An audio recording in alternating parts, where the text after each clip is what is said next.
Fox Sports. We are Fox Sports. We are Ohio.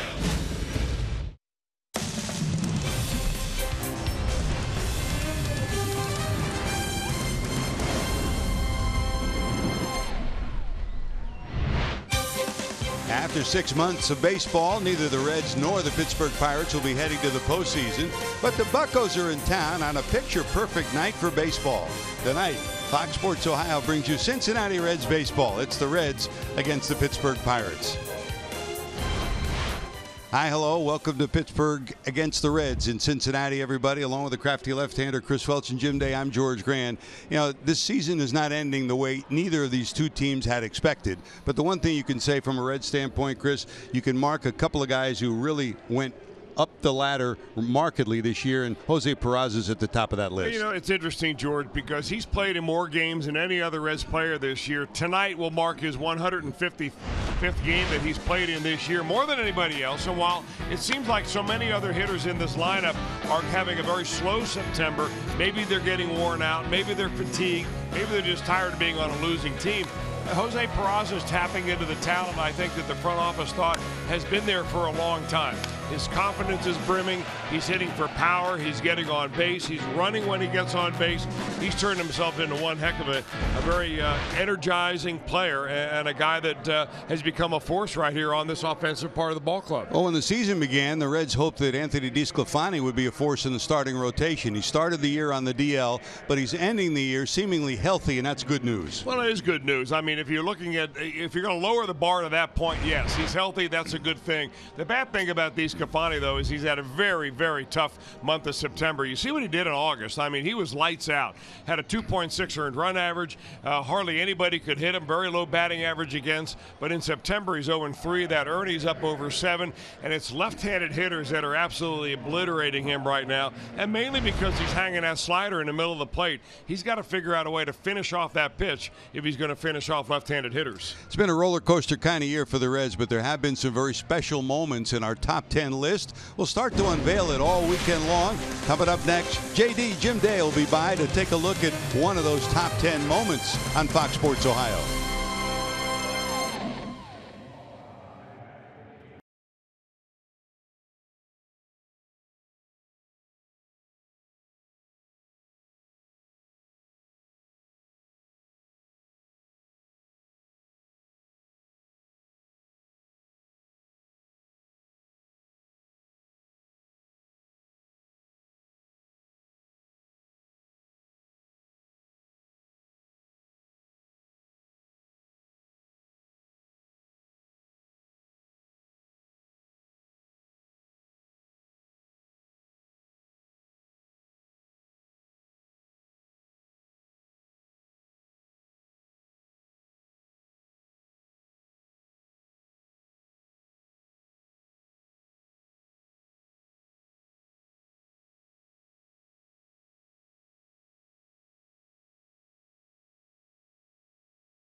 Chevy. Check out their award-winning lineup only at your Tri-State Chevy dealer. And by Skyline Chili. Feeling good, it's Skyline time. Hey there, Reds fans. I'm Local 12 News meteorologist John Gum. Great weather for baseball in Cincinnati tonight. One of those perfect fall evenings. We'll see temperatures close to 66 degrees by the first pitch tonight as the Pirates and Reds do battle down to 61 by the 7th inning, and getting a little chilly there by the final out. We'll dip close to 60 with partly cloudy skies. Enjoy the game here on Fox Sports Ohio. Final 3 games of the 2018 season, and baseball is one of those games, no matter where you are in the standings, along the way there are going to be special and outstanding moments. And over the last 3 games and 3 broadcasts, we will count down the top 10 moments of 2018, and we will start with number 10. It happened in Pittsburgh, September 3rd. Joey Votto notices a fan in the stands who had a Votto for President t-shirt on. It's an old Nike t-shirt that they don't make anymore, and Joey wanted it so bad that Kyle Olding gave him the shirt off his back. The Reds fan from Columbus was rewarded, though. Votto went in, got a jersey, signed it, and how about him just taking the shirt right off of his back, giving it to Joey, and in the end, fan wins and Votto wins. Coming up, we'll count down the rest of the top 10 moments, and throughout the weekend we're gonna, well, pay tribute to those men and women behind the scenes. It takes a lot of work, a lot of man and woman power to bring you Reds baseball on a nightly basis, and we're going to, well, we're going to give credit to those that have worked so hard behind the scenes. Stay tuned. Pirates and Reds coming up as we see some of those names right now.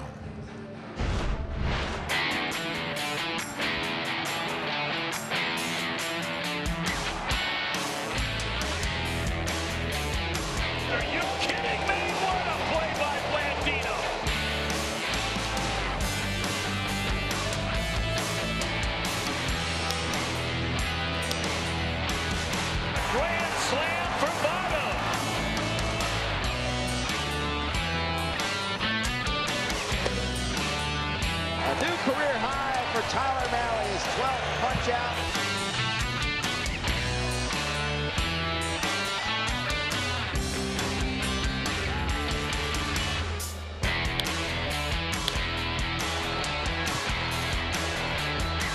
You talk about a ball player. Wow. Oh, boy. You tell me he did it. He did it.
Here's a 28-year-old right-hander for the Cincinnati Reds, Anthony DeSclafani, on his way out to the mound here at Great American Ballpark, ready to make his 21st starting appearance of the season. He'll face Clint Hurdle's Pittsburgh Pirates. Hurdle 8 years in Denver as the Colorado Rockies manager, and this his 8th year with the Pittsburgh Pirates. All told, 1,198 career wins.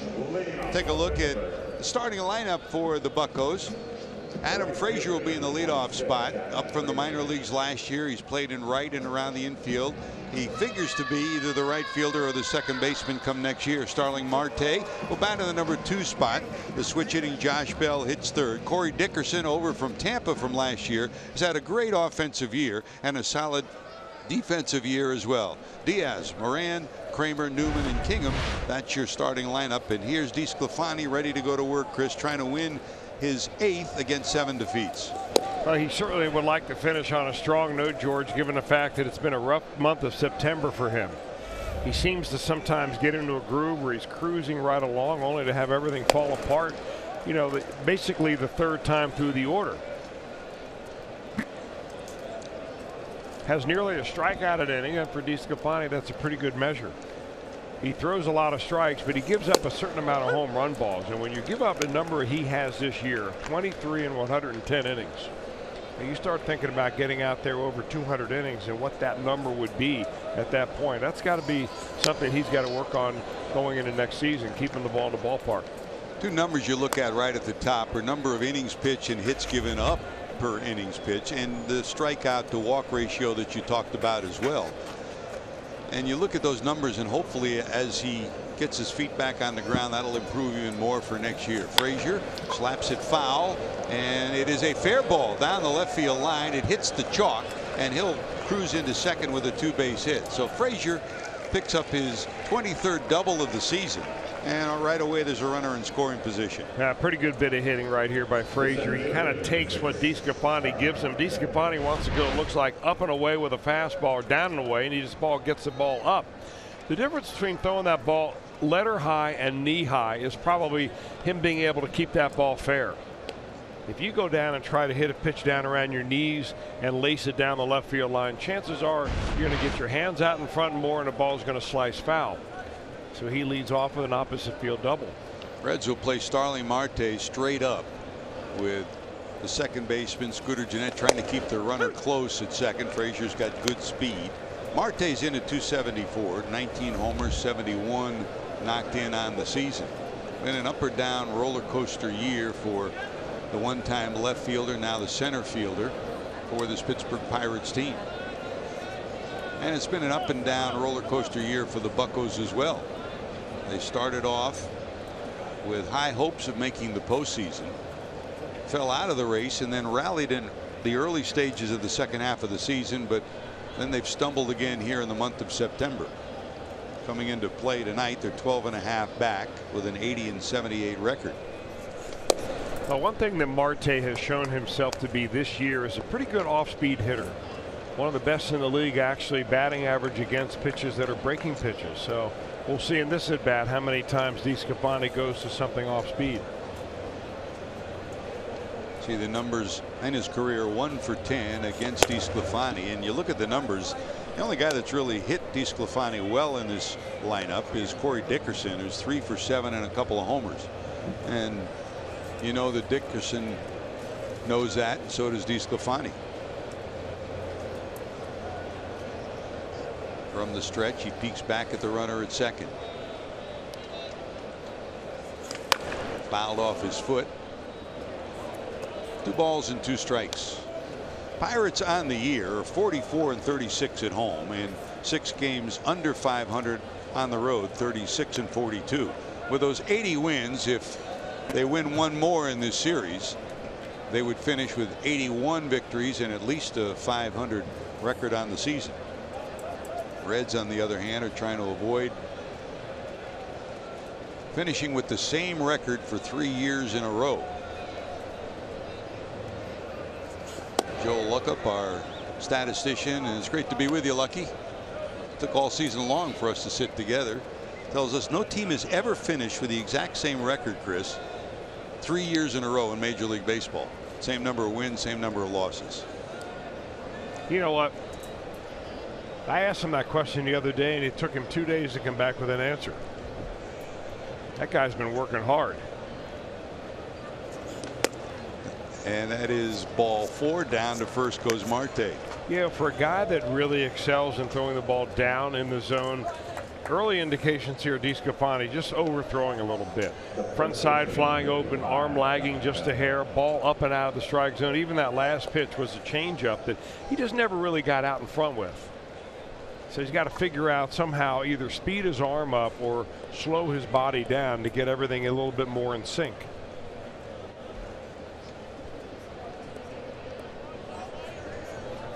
Now here's the switch hitter, Josh Bell, 264, 11 homers, 61 knocked in.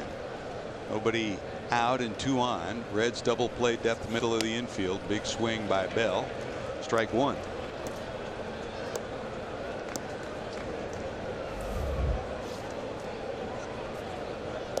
Couldn't ask for a better weather night here in Cincinnati tonight as Jim Riggleman peers onto the field from the corner of his dugout. Just a picture perfect night. Temperature around 70 during the day, in the 60s now. Slap the other way and out of play down the left field line.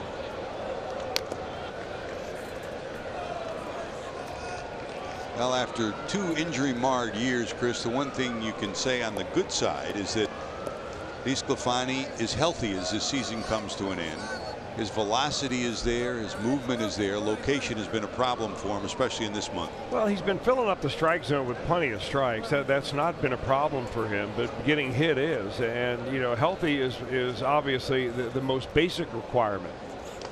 But I'm not so sure that he's answered all the questions that the Reds front office were hoping that he would answer here, coming back for the first time in pitching since the first of middle of 2016. I mean, they're looking for DeSclafani. Here's a guy that was supposed to be the opening day starter 2 years in a row and couldn't make the call because of injury. So they're hoping that when he got him back, that he showed himself to be that caliber of pitcher. I mean, they're looking for answers, and I'm not so sure he's provided them. And really, if you flash forward from the start of the year, the question at the start of this year, and really the question 12 months ago, was how would the Reds starting rotation be formulated for 2018, and we end 2018 with the same question for 2019. Yeah, but the leading contenders are different than they were last year at this time, even coming out of spring training. I think without a doubt Luis Castillo has established himself as a guy that's going to be in that rotation, presumably at the top of the rotation. You know, going down from there, you would hope that it would have been Anthony DeSclafani, but I'm not so sure they're going to give him the edge over, you know, what we've seen out of some of the other guys. Question marks remain. What will happen with Homer Bailey? Full count, 3-2, swing and a miss. There's strikeout number 1, out number 1 here in the first inning. A needed strikeout right there, first and second, nobody out. Looks like he stayed on top of a slider right there and drove that down, and Josh Bell swings right over the top of it. Boy, he got away with one right there. I would say DeSclafani did. That's a very odd swing by Bell. So a double play can get him out of the jam now, but here is Corey Dickerson. What a year Dickerson has had. Talked to Clint Hurdle, and he said he's been one of the brightest spots for my club this year. I mean, the numbers tell one story. Been around 300 all year. He's in a 298, 13 homers, 54 knocked in, but he's played solid defense. There's a liner into left center, and there's another extra base hit for Dickerson. He'll cruise into second. 1 run will score, and the Pirates have a 1-0 lead. 35 doubles on the season for Corey Dickerson, and the Pirates lead at 1-0. Well, again, a pitch elevated out over the plate by Anthony DeSclafani. He's got to figure out a way to get the ball down a little bit. This is just way too hittable right here. Dickerson likes to use the other part of the field. You know, coming into this ball game, over the last month, Anthony DeSclafani has allowed an on-base percentage against left-handed hitters over .570. So you just got to figure out a way to get the lefties out.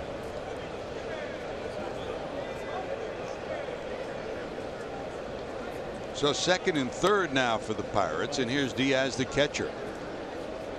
Cervelli, of course, has had an outstanding year. He may not play this weekend at all. He may have a pinch hit or cameo appearance. Solid year for him, and for those of you that have followed the Pirates in recent years, different look middle of the infield.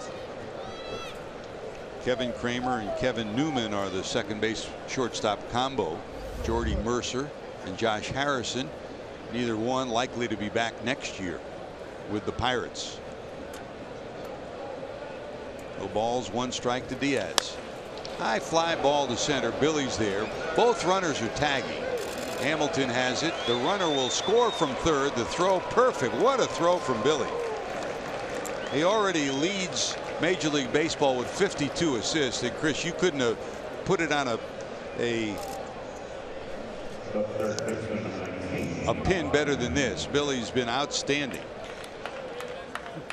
Well, they're not running on him anymore as much. And when they do run on him, it's usually from third to home.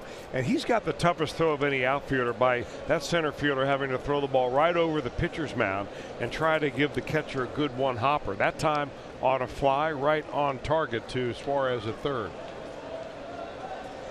So the runner at second, run scores, and it is 2-0. And he's the best base stealer that hasn't won a stolen base crown, and you look at the last 3 or 4 years with all those assists from the outfield, he's probably the best outfielder that hasn't won a Gold Glove too.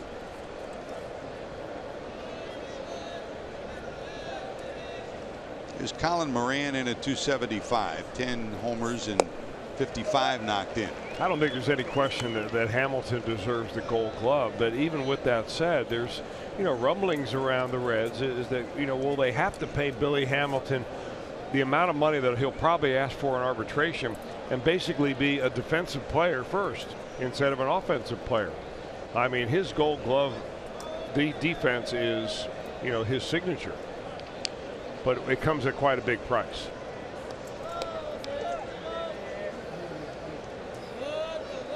Remarkable as a base stealer, remarkable as a defender, but offensively still challenged and been no more evident than the rough month of September that he's had. No balls, 2 strikes to Moran. The foul. Your home plate umpire for tonight is Brian O'Nora. Chris Conroy's down at first. C.B. Buckner, the second base umpire, and Fielding Culbreth is down at third. Check your Ford defensive alignment for the Reds. A little bit of a change from what you see most nights. Scott Schebler's in left, not right. Philip Ervin is your right fielder with Billy in center. Across the infield, the normal alignment: Suarez, Peraza, Scooter Gennett, and Votto, and Tucker Barnhart behind the plate. That's your Ford defensive alignment.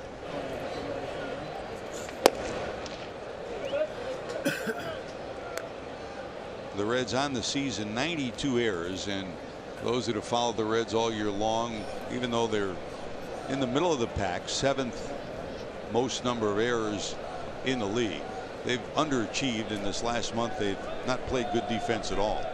Pirates have committed over 100 errors on the season. Spoiled by Moran on the 2-strike delivery. It stays 1-2. This was the headliner in the Garrett Cole deal that came over from the Houston Astros, and they still believe he will be solid at third base for the Pirates.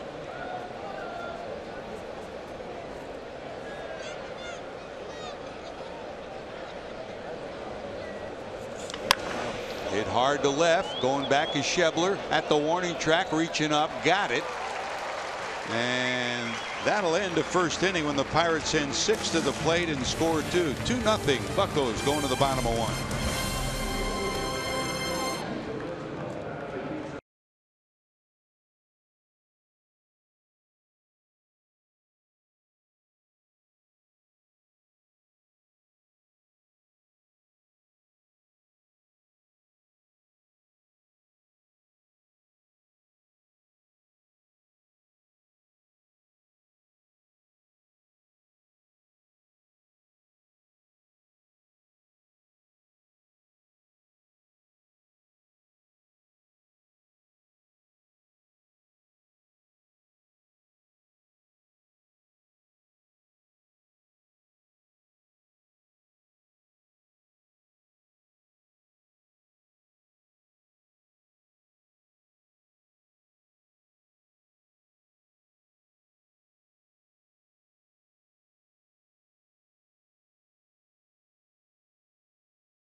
starting lineup for Jim Riggleman and the Reds. Scott Schebler back in the leadoff spot. Jose Peraza trying to close it at 300. He steps in at 292. Joey Votto 285. Scooter Gennett hoping for a final 3-game spurt to overtake Christian Yelich for leadership in the National League. Yelich has been red hot as the season's come to an end. Suarez, Barnhart, Irvin, DeSclafani, and Hamilton. That's 1 through 9. Your Reds batting order. Different rotation than we expected, Chris, when we came into this series. Nick Kingham gets the start in game 1 of this 3-game set.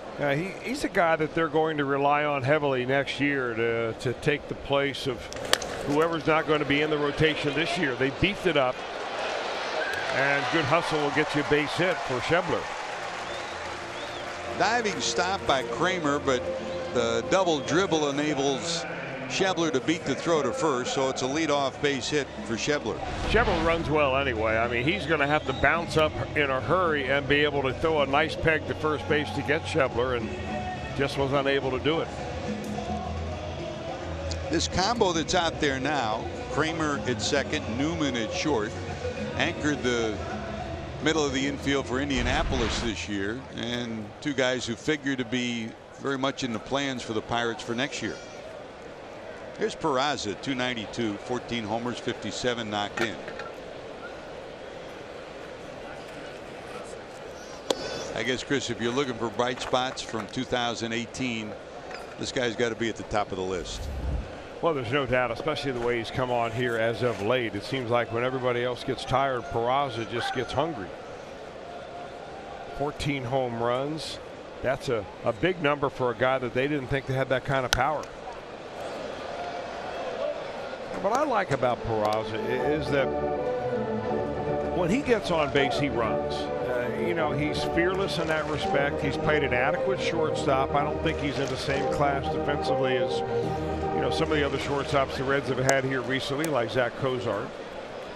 But he gets on base, and once he begins to learn the strike zone a little bit, I think that on-base percentage will even get better and better. 1 ball, 1 strike, line to short. Glove by the shortstop Newman, and there's 1 away. Here's your 4 defensive alignment for Pittsburgh. 102 errors on the season. Dickerson, Gold Glove caliber season for him in left. Marte, who is a Gold Glove outfielder in center, and Frazier's over in right. Moran, Newman, Kramer, Bell across the infield, and Diaz behind the plate. That's your 4 defensive alignment for the Pirates. Here's Joey, comes in at 285, so unlikely he'll end this season at 300. But as usual, he leads the league in on-base percentage. That's money in the bank for number 19.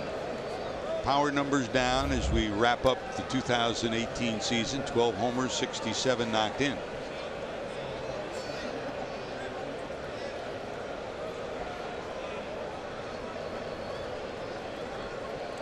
Short lead for Schebler.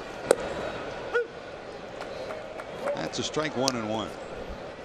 You know, the one thing that as you get older you begin to lose foot speed. Sometimes you begin to lose arm strength, and sometimes hitters begin to lose power. I think that might be the case for Joey Votto, but the skill of knowing the strike zone is something that he'll keep for quite a long time. And the on-base percentage presents a really good challenge for the Reds, because they've got to figure out a way to put Votto in the lineup to best utilize his best skill, which is getting on base. And maybe batting number 3 is not the spot. Maybe batting number 3 would be better suited for a guy who can drive Joey Votto in by batting him a couple of spots or a spot ahead in the order. Whether it's Jim Riggleman or someone else, in concert with Nick Krall and Dick Williams, everything is open for discussion this winter. The batting order, and not just the manager's slot, but the coaching staff as well. I mean, the coaches have not been brought back for next year. So at this point in time, they're all free to look where they might look, depending on who might be the manager for next year. Well, right now they're wondering. I mean, some of them hope to be back. I don't think any of them have been given an official word as that you're not coming back or you are coming back. There's a lot of things, you know, in flux right now. It's a really kind of weird, awkward time. The last series of a year when you have an interim manager, and no one really knows what next spring is going to look like. When February rolls around and coaches begin to show up in spring training, you know, these guys don't know for sure that they're going to be wearing a Reds uniform, be in the minor league somewhere, or be sitting home unemployed. It's a tough spot to be in. Danny Darwin up from the minors as the pitching coach. Pat Kelly, who is one of those internally who's already been interviewed for the managerial slot. Pat Kelly, Freddie Benavides, the first base coach, and Billy Hatcher, the third base coach, all interviewed in the process. Riggleman is due to be interviewed this coming week. And the outside search will continue. There goes Schebler with the 3-2. Just fouled off, and staying alive is Votto. Just did get a piece of that.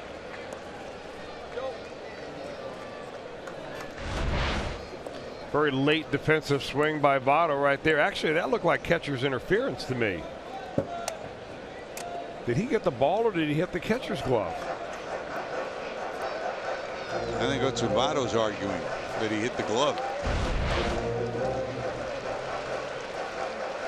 Brian O'Nora says no.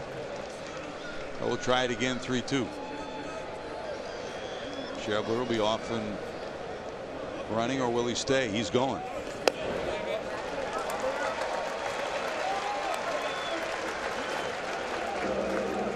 So another on-base effort for Votto, who continues to lead the league in on-base percentage. First and second for the Reds with the one out, and here comes Scooter.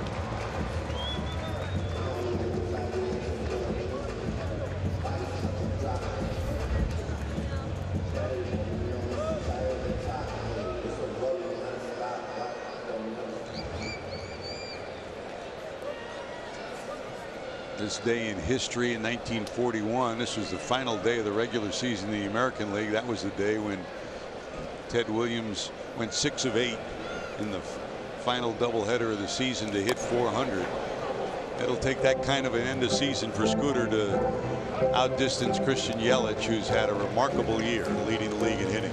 You know, I'm not so sure that he's caught up in the big picture right there. The one thing you love about Scooter Gennett, though, is that he is in the moment. I mean, he plays hard when he's at the plate. He plays hard when he's in the field. He runs out ground balls. I mean, he's got a great respect for the game of baseball. And even if he doesn't win the batting title, I mean, he has become a favorite player of a lot of people around here just because of the way he goes after it.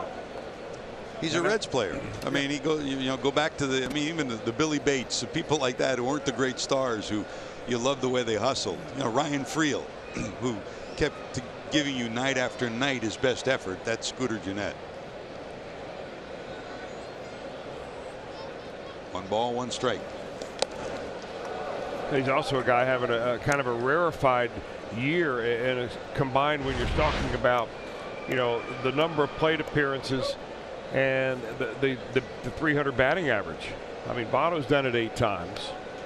Brandon Phillips did it exactly on 300 when he hit 2 in 2011. And Scooter Gennett, of course, over 300, the only one in his Reds lineup over 300 this year. I don't remember. Didn't Brandon go 3 for 4 on that final day? I think you're right. Remember that? We were wondering, did he have a chance? And 3 for 4 did it. 1 ball, 2 strikes.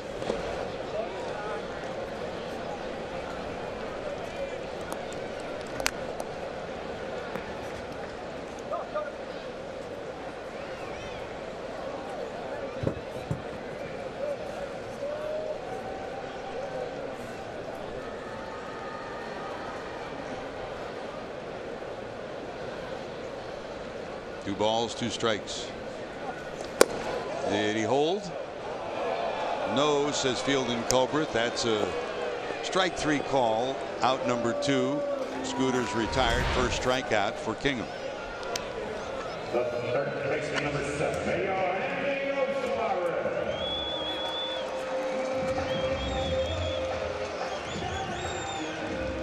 The only one that counts is Culbreth down at third.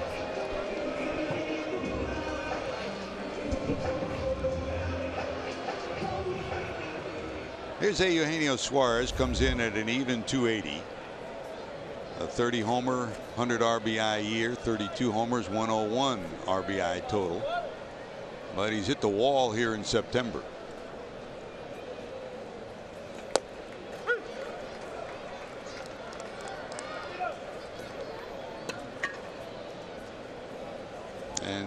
could say that really about most of the Reds offense during the month. The Reds have scored 20 runs over their last 14 games. That's their fewest number of runs over 14 games in franchise history. You got to go back into before 1920 when that happened the last time. Yeah, the question is, why are these players hitting the wall? And the first suggestion would be, well, he's tired. You know, he's playing every day. It's been a hot summer, so on and so forth. But I think it's more mental fatigue than it is physical fatigue. These guys are in good shape, and they're used to playing long seasons like the baseball season. And you don't run out of gas here in September, because there are other teams that are going to postseason, and they better not be running out of gas, right? But when you're on a team that starts 3-15, and every time you look up, you're buried in the standings, and other teams are looking at you, they're circling you like vultures all season long. It gets to you after a while. And then you start adding on to the fact that so many things are uncertain for next year.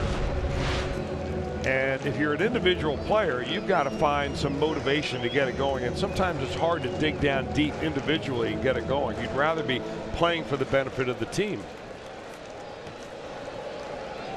There are the numbers. Read it in wheat from a Reds offensive standpoint. 3 balls, 1 strike to Suarez. Slap foul to the right side. It'll be out of play. I mean, just think about how different this ballpark could be. Right now, you got a little bit of fall in the air. It's crisp. It's a beautiful afternoon here in Cincinnati. But if this ball club was right in the teeth of a pennant race, say a game up, and you're facing the Pirates, who are a game back, you'd have a packed house. There'd be energy everywhere. And Suarez wouldn't be looking for motivation to try to get the bat head through the zone. It would automatically happen because he's got excitement going. It's hard to manufacture that. 3-2 runners going. That's a call, strike 3. Back-to-back strikeouts for Kingham. The Reds strand a pair and trail it 2-0 after 1.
Elk and Elk Storylines brought to you by Elk and Elk, serious lawyers for serious injuries.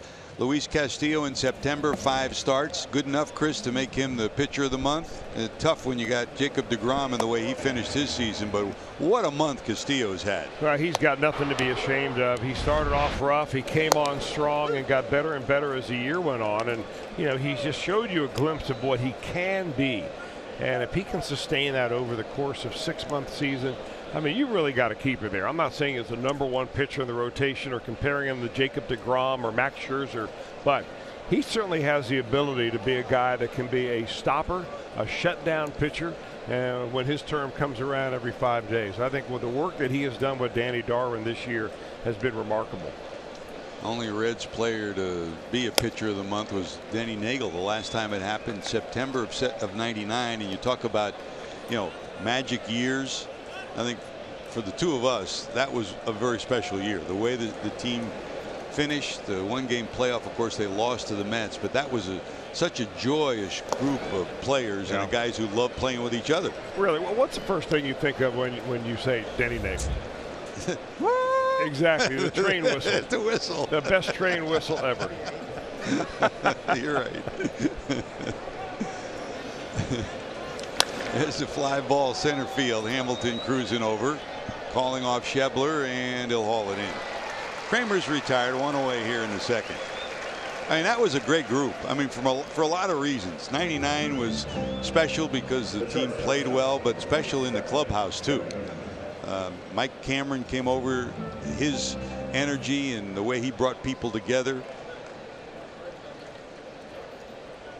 You know, you had the youth of people like Dimitri Young and Aaron Boone, Pokey Reese coming up, and then the leadership of the veterans like Al Morris and Barry Larkin, and Greg Vaughn coming from San Diego to come in and really bringing video for the first time ever to the Reds clubhouse and bring in a little bit of toughness too. Right, he brought an attitude. You know, the video was certainly great to have, and I think a lot of guys learned from it because he was ahead of his time basically compared to the rest of the Reds players. But it was the attitude. I mean, he kind of got Barry Larkin and Lenny Harris kind of all in line to say, all right, you know, this is our ball club. Barry, this is your ball club, but we're here to support you. And they ran the ball club. And, you know, the manager didn't have to worry about coming into the clubhouse and taking care of some of the business that, you know, managers do if you have a lack of leadership on your roster. And that's one of the things that the Reds have to address, is they don't have the kind of clubhouse right now that has a leadership in it that anybody step forward to do that. Maybe you will if you get off to a good start and begin to play better next year. 2 balls, 2 strikes to Newman.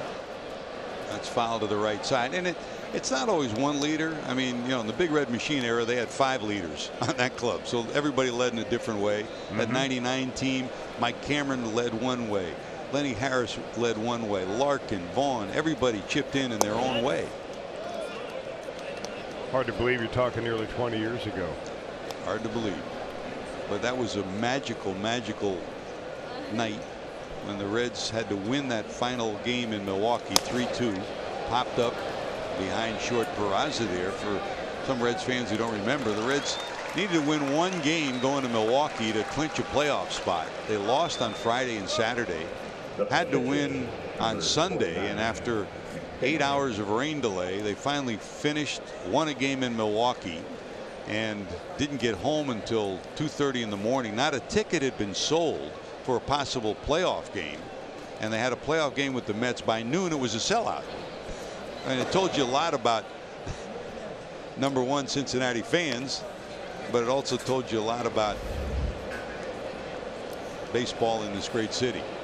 Here's Kingham, the pitcher. That's up high. Mets won that. Al Leiter won that game, and the Mets went on to the postseason that year. Jack McKeon did a tremendous job. Don Gullett, the pitching coach, great coaching staff, as well as great chemistry on that ball club. 2 away for Kingham, who's in at 191. Dribbled down to first, but foul. Camaro Barti, the first base coach, former Red player, Red outfielder, outstanding young player in his days in Cincinnati. And Alex Cora's older brother. A lot of people think he should be a manager too. Joey Cora is the third base coach for Pittsburgh. Swing and a miss. It's a 1-2-3 for DeSclafani, who gets the wheels back on the track.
Baseball. Cubs hosting the Cardinals. Finale of 3 at Wrigley Field. Chris Bryant back in the lineup paying dividends. Solo home run, 3-0 Cubs.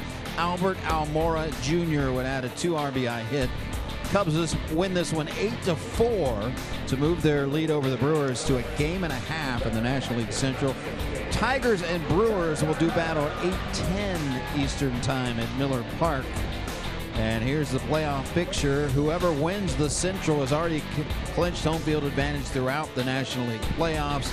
And out west, it's yet to be decided as well. How about the Rockies and how they have finished a game lead over the Dodgers? Hard to believe, but Blacker's a dribbler to the right side by Barnhart. That's into right, a base hit. Hard to believe, JD, but you know, if the Rockies do get in, it'll be the first time in their history they will have made the postseason in back-to-back years. Bud Black's done a tremendous job, hasn't he? Oh, there's no question about it. When we saw them in spring training, you know, he was telling the world, and everyone was high on what the Rockies could do. And it's always a question: will they have enough pitching? And tell you what, they've just put together a tremendous season, and to be able to overcome the Dodgers down the stretch here and really sneak up on everyone. No one was talking about the Rockies at all.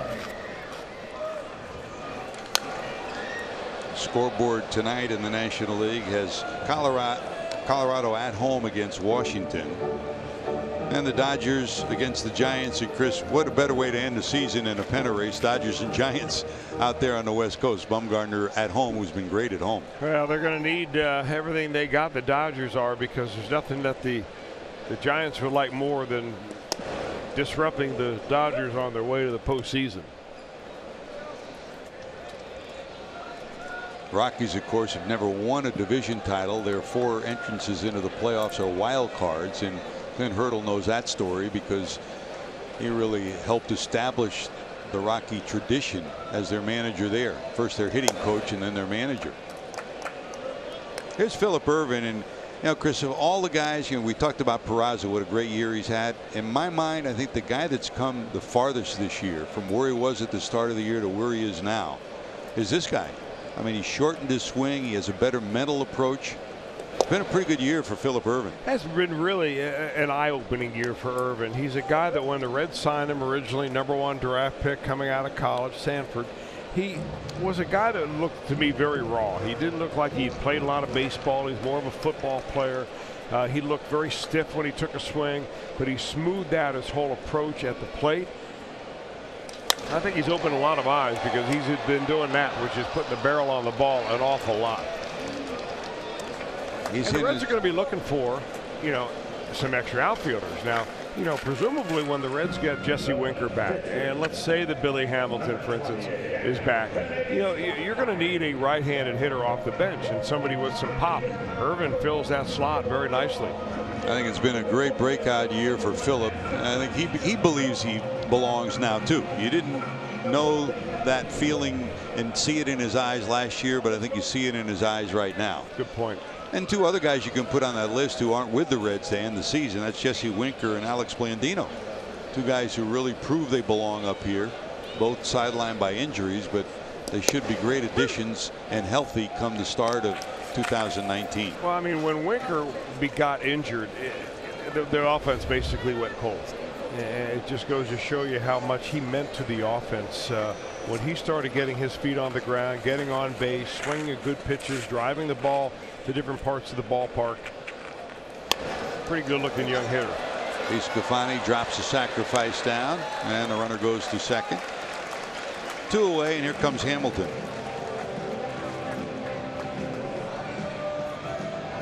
2 to 4 is your put out number 2, and here comes Billy hitting in the 9th spot again tonight.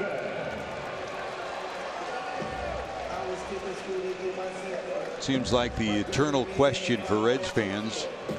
We talked about his offense and his base running, but the numbers, on base percentage, .234 average, the strikeouts, and the rough month of September. The question that the Reds front office has and Reds fans have, will he ever be the kind of player and the impact leadoff hitter that they thought he might be? From the stretch is king.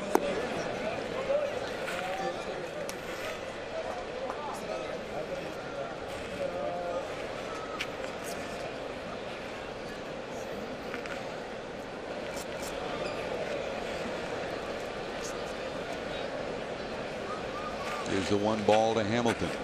Runner out at second is Barnhart.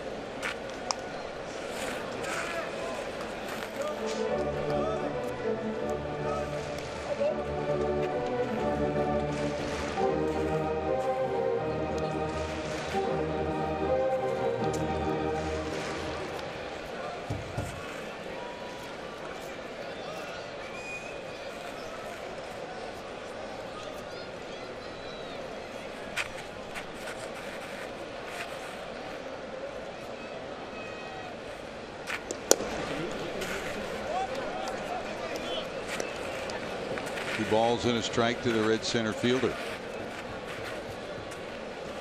Part of the decision process that the Reds front office will have to come by. Do you bring Billy back for next year? Do you trade him? Where does he fit in your lineup?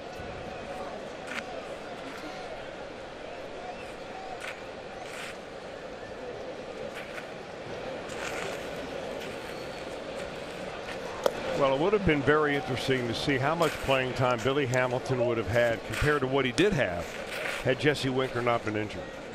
Because now you got a need for Hamilton, and where he is in the lineup is number 9. So that should tell you a lot right then and there. I'm not sure what the Reds are going to do with him, but whatever happens, you know that he can play defense like nobody else. And he's freaky fast. But you just can't steal first base. This time he gets a walk. Second walk allowed by Kingham. And the one thing that the Reds have established, they'd have some options now in the outfield with the players that they do have on the roster. And they've moved people around playing center field. And whether it's Jim Riggleman or someone else in the managerial seat next year. I mean, any manager would love to have Hamilton out there every night in center field. Well, that's the balancing act because, you know, you get used to Hamilton getting to all those balls in the gap, the balls that go over his head, the line drives that he comes diving in for. And then you put somebody else out there who's an adequate center fielder, but you see the major drop off that you have. And that's the balancing point that the Reds front office are going to have to figure out. There's Schebler, reached on an infield hit first time up, left stranded. Reds had a base hit and a walk in the first, but back-to-back strikeouts of Jeanette and Suarez ended the threat in the first. And Schebler, you hope when he comes back in 2019 that shoulder will be completely healed. He'll be able to again resume the kind of throwing regimen that he had prior to the injury this year. Hit hard down to first, but foul.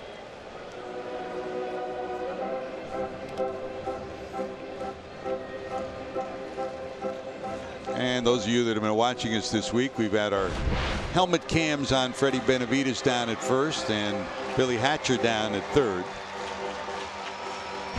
Bird's eye view. They look like miners, don't they?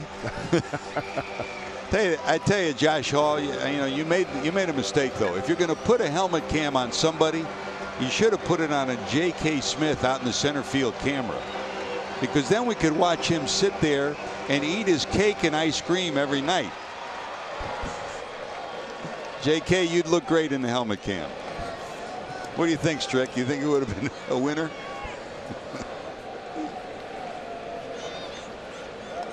One ball, one strike.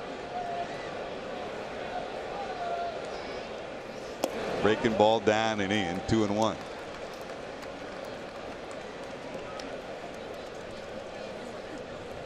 Imagine if they had that helmet cam today, Chris. They could just put it on you on the mound and see actually what you did with the ball when you put it in your glove. You get dizzy. You may not want to know that, especially if you work for the commissioner's office. 2 balls, 1 strike.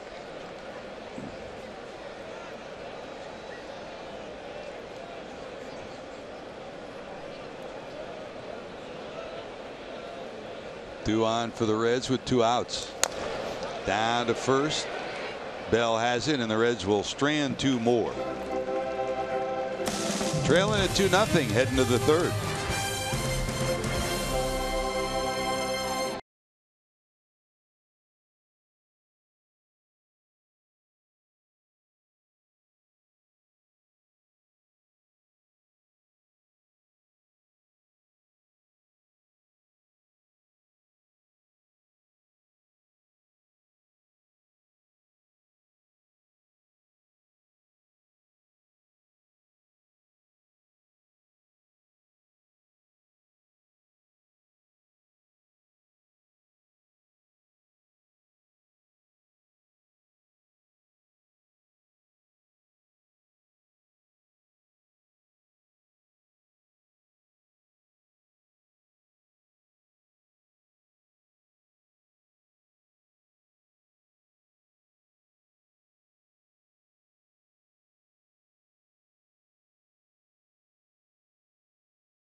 Get Reds home screen icons and features such as MLB.TV Game of the Day, in-game highlights, live radio broadcasts, and a whole lot more. MLB at bat. You want to stay up to date on baseball. That's the place to look and the place to go. Here we go to the third. Adam Frazier, Starling Marte, Josh Bell due up for the Pirates, who lead it 2-0 if you joined us late. Double by Frazier, walk to Marte, double by Dickerson, plated one, and a sacrifice fly by the catcher Diaz made it 2-0 Pittsburgh, and that's where we are right now. Here's Frazier, and it's been, once Polanco went down with the injury in right, it's been an open audition in right field for a whole lot of guys. They've played 5 different players in right. Frazier, if he doesn't play second, will probably be in the outfield next year. Very athletic player. And Chris, when we first saw him at second, and I think Clint Hurdle would verify that, they didn't know whether he'd be able to play second at the major league level, but his footwork looks better. He's been much more solid at second base. They got some options going into next year because it doesn't appear that Josh Harrison will be part of that mix next year. Boy, it'll be strange not to see J. Hay, the Cincinnati product. Votto will shovel it to DeSclafani. There's one away here in the third. Well, they can save a lot of money next year by not re-signing a number of those players. Harrison being one, Jordy Mercer being another. Jung Ho Kang, who's an infielder, just activated today, as a matter of fact, after missing all of last year. The Korean player that will be owed, I think, $3 million if they bring him back next year. So there's a lot of ways that the Pirates can save money between now and next year, and then add some money to the payroll. It's kind of interesting, really, because if you look at it realistically, the Pirates look to me like they are about a year ahead of the Reds in their rebuilding process, mainly because their starting rotation is much stronger than the Reds are. Do they have a Joey Votto? No. But they have some players that are in place that they expect to have big years out of. We don't see Gregory Polanco here in this series because he's injured, but he's a big left-handed bat in the middle of the lineup. They've got to wonder what they're going to do with Francisco Cervelli. He's got, I think, due to make somewhere in the neighborhood of $10 million next year. Will he be able to catch? He's had some concussion issues. Will he be trade bait instead? You know, depending on how much they like Diaz. But it was interesting because Neil Huntington had a press conference last week, and he said in that conference that the Pirates were 1 win per month away from being right in the playoff race this year. So, you know, right now they've got 80 wins. So if you're looking at 86 wins or 87 wins for the Pirates, they're right there where the St. Louis Cardinals are. So that's how small a margin it is when you break it down like that between having a winning season like the Pirates will probably have and having a winning season but not making the playoffs. All right, so you make your roster up whether you're the Reds or the Pirates, and we get back to what we talked about earlier, and that is you make it up, you know, statistically, analytically. We make it up based upon positions. And here's the 1-ball 2-strike delivery to Marte, who walked first time up. Dribble to the right side. DeSclafani can't get it. Scooter shovels it. Nice play by Scooter. Wow, that's a Brandon Phillips special. And DeSclafani was in his face. He came out of nowhere, did Scooter, and the glove hand shovel, they get him at first. Well, sometimes your best play is your only play, and that's what happens right here for Scooter Gennett. A little highlight cesta action. Glove and flip. Outstanding play by the Red second baseman. You know, those infielders' gloves are so small. They're almost made for that type of a play because there's no real lip on the end of the fingers or in the webbing that kind of will cup the ball a little bit, so you can flip it like that easily. And I guarantee you that when he takes ground balls and they're working at second base, you know, flipping it off to the shortstop and so on, you know, they do that probably a couple of times every day. So it's not like it's the first time he's done that all year long. This time he'll backhand it, and he'll take care of that one too. A second straight 1-2-3 inning. Scooter gets a standing ovation behind the Reds dugout. Reds still trail 2-0.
Down to face-off for the Columbus Blue Jackets, winding down as their season opener is Thursday against the Detroit Red Wings. They'll drop the puck for the first time in just 6 days right here on your home for Blue Jackets hockey, Fox Sports Ohio. Ryan Giesenslaw will drop off his spikes and pick up his skates and go to work up north at Columbus. Here's Jose Peraza lined out his first time up. Our Indeed player resume. Time for tonight's Indeed player resume. Peraza this year against the Pirates. He's had a good year overall, but against the Buccos, more efficient than any other team. .321, couple of doubles, a home run, 3 runs batted in, and a .415 on base percentage. Interesting, Chris. You know, one of our favorite guys in the game is a momentary delay. One of the lights is on and behind the batter's eye in center field, so they're trying to get the light turned off. Brian O'Nora is alerting the scoreboard room. Is that J.K. Smith trying to find that brownie that he dropped? He's got more in his back pocket. I know. What is he worried about it? Is that all right, Oh. J.K.? And wait, is that a Moeller shirt, J.K. or Michigan?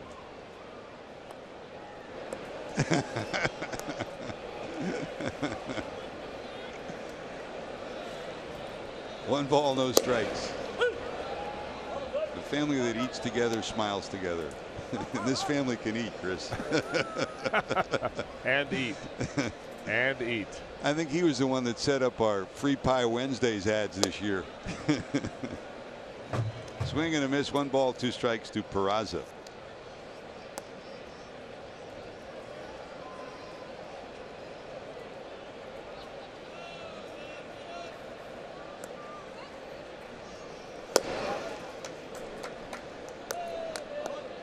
It's a marathon. It's not a sprint, a Major League Baseball season, and some folks run out of gas come September. This guy has gotten better defensively and offensively, having the last 6 weeks his best 6 weeks of the season.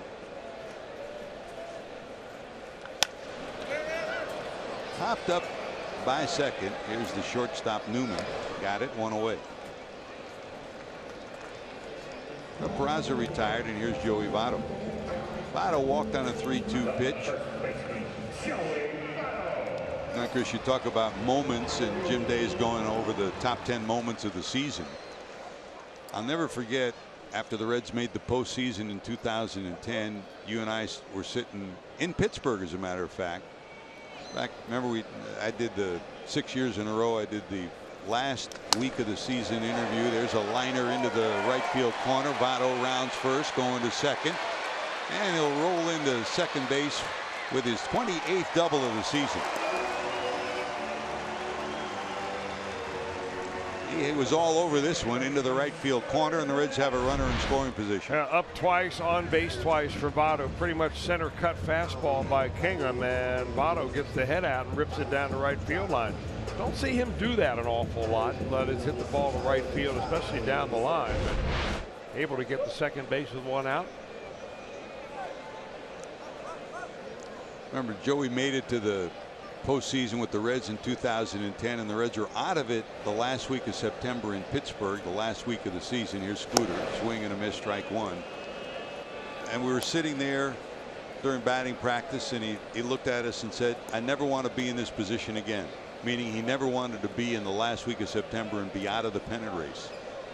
And you don't, when you're in it, you don't think it's ever going to happen again. You make the postseason, you think you're going to be there every year. And when you're not, it changes your whole perspective on the game. The difficulty is, and I remember Pete Rose saying this, we were in the clubhouse watching Carl Yastrzemski wave goodbye in his final game, and Pete said to me, he said, why do you think Yaz is retiring? I said, I don't know. He maybe thinks that it's up. He said, no, he's retiring because that team doesn't have a chance to win. He says, we're going to make our money. We're going to get our numbers. But you play this game for a chance to win, a chance to be in the postseason. And nobody was better than that than Pete.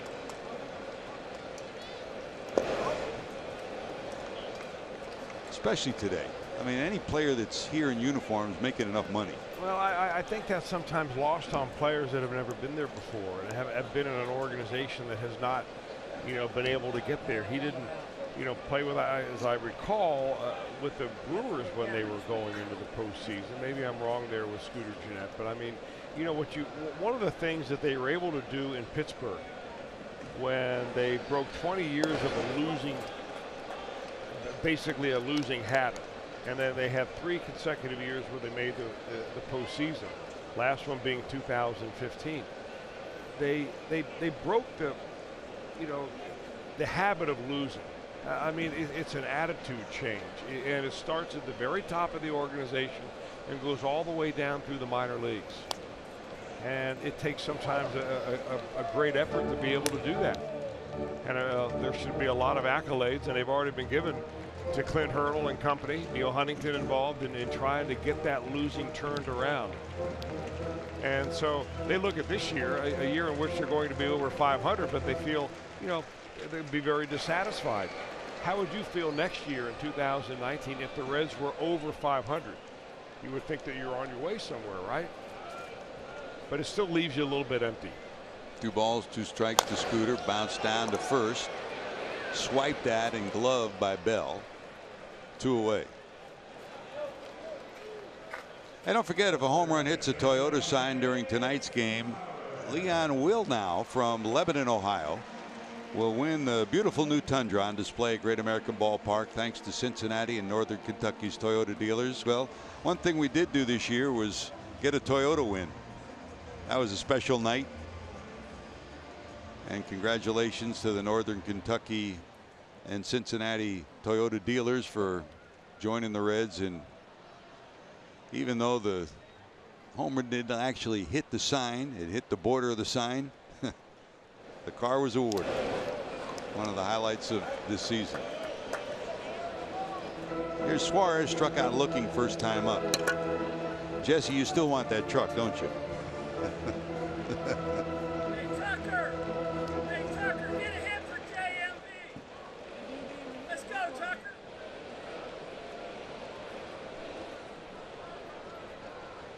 Kingham checks the runner Votto at third.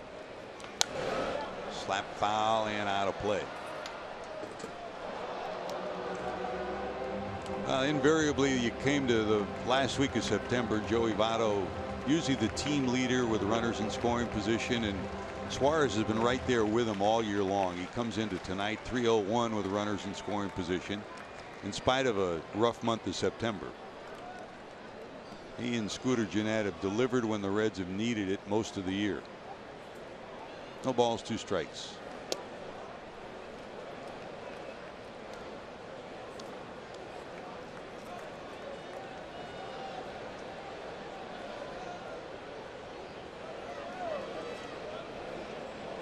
Votto doubled. He's at third. Reds trying to get him in.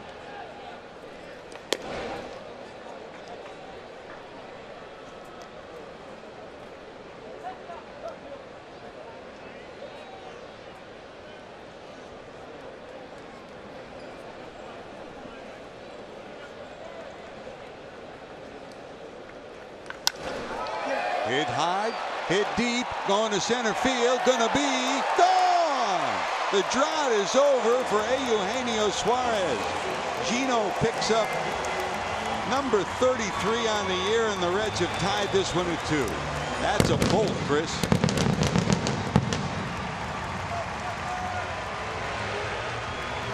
Now they hit it hard, they hit it on the line. The question was will it be high enough to get it out of here to dead center field? And right on the screws, a hanging breaking ball, a slider that stays about waist high. That's a good spot to drop the head on him.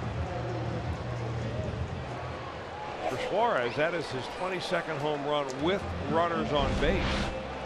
So that's really when you want to hit him, when you've got somebody on base, and he now is tied with Chris Davis for the lead in that category with most in the major leagues. Only his 2nd home run of the month, and you know, after not having one since the 3rd of September, boy, that felt good. And the Reds have tied this one at 2.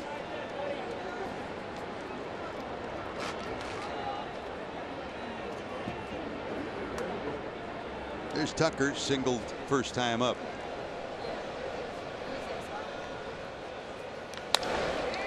Liner into right. It's going to get past Frazier, go all the way to the wall. Barnhart's rounding first, going to second. He'll roll around second, go to third for his third triple of the season.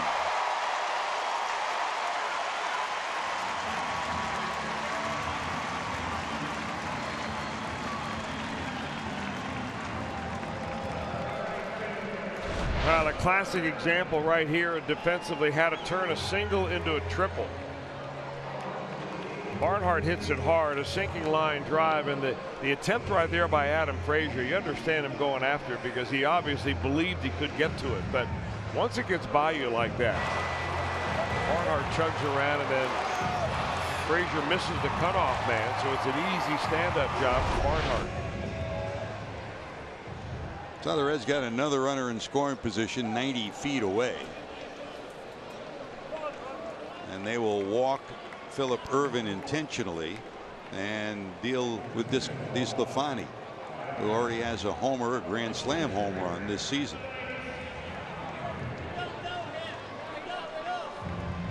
There's Disco, first and third for the Reds. He sacrificed his first time up.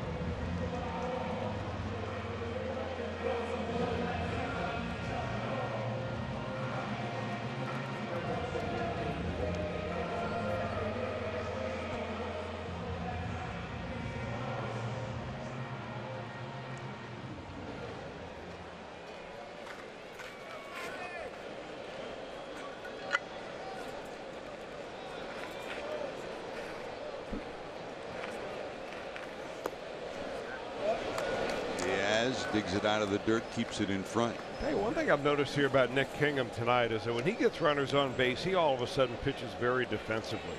I mean, you got the pitcher up, and you walk the batter ahead of him so that you could get to the pitcher, and you lead him off with a first pitch slider.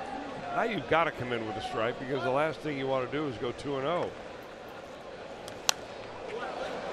Slap foul and out of play, a ball and a strike. Kingham, as you can tell by just watching the radar gun reading, not overpowering by any means. A little bit of this, a little bit of that. He's got a four-seamer, a two-seamer. He's got a slider and a curveball and an occasional changeup.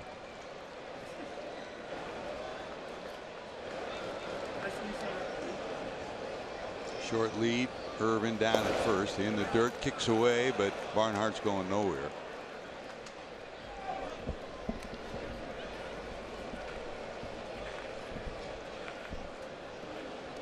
I don't know, with all these sliders, maybe they've been watching that swing that Anthony DeSclafani put on him to hit a grand slam earlier this year. Everybody's seen it by now, huh? The big righty to the stretch, down the line, but foul.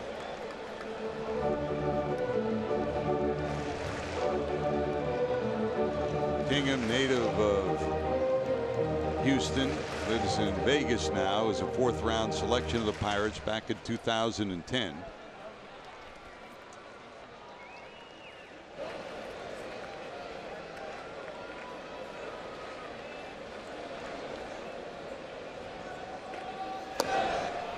And he gets the final out of the inning, not before the Reds do a little business. One-out double by Votto, and then Eugenio Suarez drills his 33rd of the year. We're tied at 2 going to the fourth.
2-run home run has knotted this one up. 2-2 as we go to the 4th inning here at Great American Ballpark.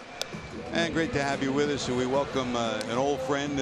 You know, we talk about the PGA Tour. That's important. But how about the SGA Tour? That's a scholarship golf tour, George.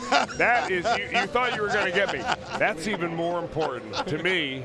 And now, you know, I'm making Jimmy Hanlon an honorary member of the Scholarship Golf Association. And Jimmy, great to have you.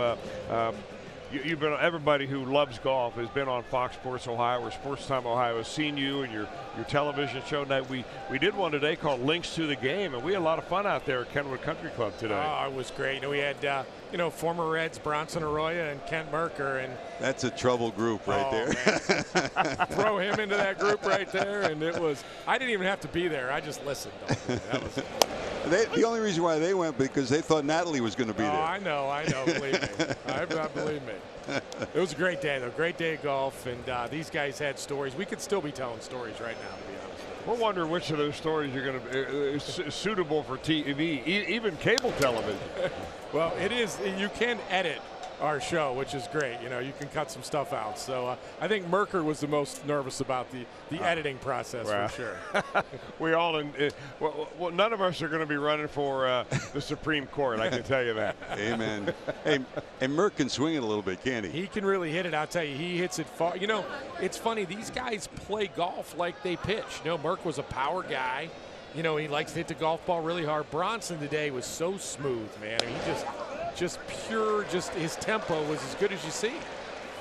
It was really remarkable. And that's a great observation that you had because, you know, pitching, he had a big high leg kick and he was loosey-goosey. He'd throw one overhand, one sidearm, and he was lots of wrists and hands and, you know, like a little Chichi Rodriguez type of an approach. Yeah, and that's how he was on the golf course today. And, I mean, nothing bothered him. He had a bad shot. He had a good shot for Bronson. Everything was just all good in life, you know. Hey, he was a shortstop in high school, so it wasn't just a pitcher. He was a pretty good athlete. You know, he was our pinch runner for many years, you know, off the bench. Oh, he let us know today that he hit 6 home runs in his career. Trust me. I mean, and 2 in 1 game. We heard that right away for sure. Did you ever ask Chris about his home run? No, we didn't get that far. we had other stories we could talk about. Talk a little bit about the Links to the Game show. You've done it a lot around Ohio, of course. Yep. I did see one with Tom Brenneman was in last year. You had Urban Meyer on that one up at Muirfield. And what's the whole concept of the show? So I think for us, it's really just getting out on the golf course and with our pro team partners or some of our partners for Fox Sports Ohio and really allowing people just to tell stories. You know, a lot of times you can see these shows where they're sitting around a table and telling stories and stuff, but there's no better place than the golf course to do it. So we did one with the Indians. We did one with Tito Francona and Mike Hargrove, and also Rick Manning joined me on that show there. And we had to do a few bleeps for Tito there. You know, you can't just allow Tito to say anything without the bleeps going on there. So that was great. We did one with Urban Meyer and Brandon Dubinsky. We did one with a lot of the Blue Jackets too. Cam Atkinson, Jody Shelley. And that was a great show also. And so it just, you know, it's just these guys telling stories just like you guys did today. I mean, I had to drag these guys out and tell them to get in their car and go home because they just were standing there the whole time just talking and telling stories. And they were great stories. Why else do you play golf, right? Yeah, that's exactly right. Yeah, you do such a great job on your show because you are conversational, but you take little bits of tidbits that can make everybody's game a little bit better. And that's, you're not going to completely change your game, but how do you make it a little bit better? Yeah, well, that was my goal today. So I gave all 3 of these guys just a little tip, and we'll see if they take it. I played a lot of golf with Kent Merker, so you know, I knew what was going on in his golf swing. I saw Chris play just, you know, I've seen him hit balls before, but I saw him play today. He's really good. I know you probably don't want me to blow his ego up a little bit, but how he's really good. How much did he give you to say that? He's really good. He is. He is. And then Bronson, you know, he's just a pure athlete that needs a little bit of direction. You know, he's going to be good too. Diaz hits this one deep to left. Forget it. That is an upper deck shot. So Diaz, the catcher, sacrifice fly, knocks in the 2nd run for the Pirates, and here in the 4th he drills home run number 10 on the year, and the Buccos now have a 3-2 lead. You know, that looked like one of those at bats where Diaz was just staying alive, fouling a couple of balls off. DeStefani kept throwing him good pitch after good pitch. but he wasn't able to put him away with a swing and a miss, and then he hangs one, and Diaz is all over. Plenty strong enough. That's the old cement mixer slider right there that just doesn't do anything. Big swing, 3-2 lead for the Pirates, and that'll bring up Colin Moran. I learned something about you today, Jimmy Hanna. I didn't realize that in college you were not only a golfer but a baseball player as well, and a pitcher. Yeah, I played a lot of baseball. I actually played 4 years of basketball in college too. So I was one of those guys that, you know, what do they call it? Master of none. You know, I played everything, but I was a pretty solid baseball player in high school and into college, and then played 4 years of basketball. And golf came a little late for me, honestly. I played since the time I was 6 years old, but my success came a little late. But I love the game, I'll tell you. I truly do. Fly ball down the left field line will be out of play. No balls, 2 strikes. We continue to visit with Jimmy Hanlon. Jimmy, I know, I mean, we saw Tiger win last week, and that reinvigorated the Tiger fans. And now we got the Ryder Cup this week. What a lead into the Ryder Cup. Why is the Ryder Cup so special? Anybody that plays golf looks at it as a completely different week than any other week. Well, I think with the Ryder Cup, it's one of those things where it becomes, it's not about the player, you know, it's about the country and it's about the team. They don't do a lot of team stuff in golf, so it's about the team. And when these guys get together, you know, they try to create this chemistry within a team. And the other thing is, the fans at the Ryder Cup are different than any other fan that you've ever seen in golf. You know what I mean? It's literally like, you know, going to a World Series or going to a Super Bowl. These fans are crazy. They're going to heckle the players. They're going to scream at them.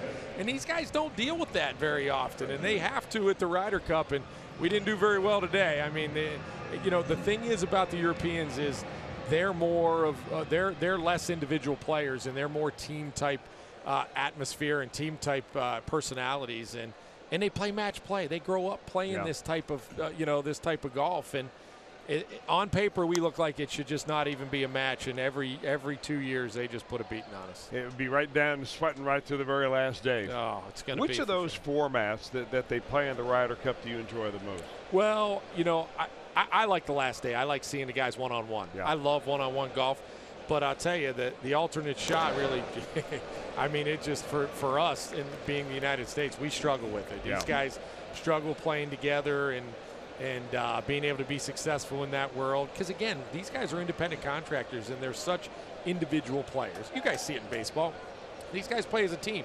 As much as you see superstars on a baseball field, they have to play within the other guys. They have to mesh within them and be successful. And you really don't have to do that in golf except for every 2 years in the Ryder Cup when it becomes important. And, you know, we're just not very good at it as a country right now. But, you know, we got some more golf to go. We'll see what happens. Well, you know, down here in the Cincinnati area, we have at least another month of golf to go. You know, the weather is good. For You're rubbing it in right now, aren't you? And you're going to get back up there in the Cleveland area.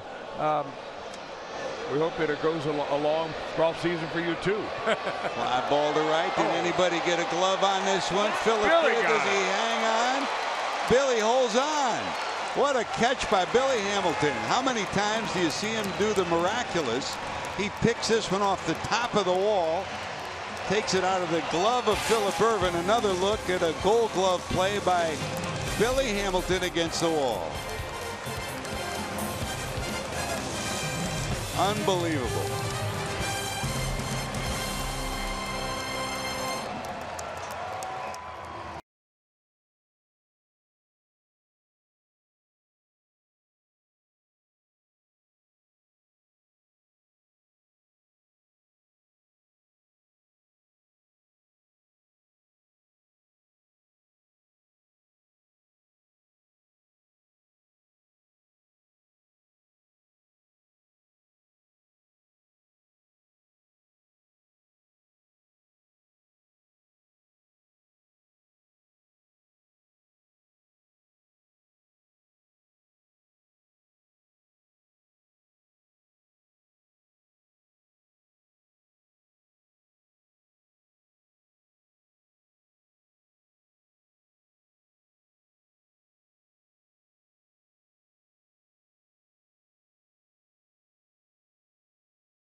One powered by AWS. He travels, Chris, 113 feet. Watch him in center field and watch him put the leather on this one against the wall. Another tremendous catch from Billy. Well, the concentration that he showed right there, because he's got to wonder where the ball is, where he's coming up on the warning track against the wall, and by the way, you've got your right fielder coming in there, kind of a disturbance as well. So the guy that makes the great catch leads off the inning and leads it off with a base hit. And Jimmy, we didn't get a chance to say goodbye to the last inning simply because of that Hamilton. Now, you've seen some great golf shots. How about that for a catch? That was pretty good right there. That's exciting baseball right there. Before you go, the best golf shot you ever saw? Oh, wow. Best golf shot I ever seen. Tiger Woods hit a golf shot out of a fairway bunker over the water to a back right pin. I can't remember what event it was, but he's probably hit 80% of the best golf shots I've ever seen in my life. I mean, he's incredible. I'm a little young to see Jack in his prime. I remember Jack in the 84 Masters, but Tiger's probably hit the 10 best golf shots I've ever seen in my life, to be honest with you. Thanks for joining us. Yep. And Chris, we look forward to you guys. There's a shot down the left field line, but foul.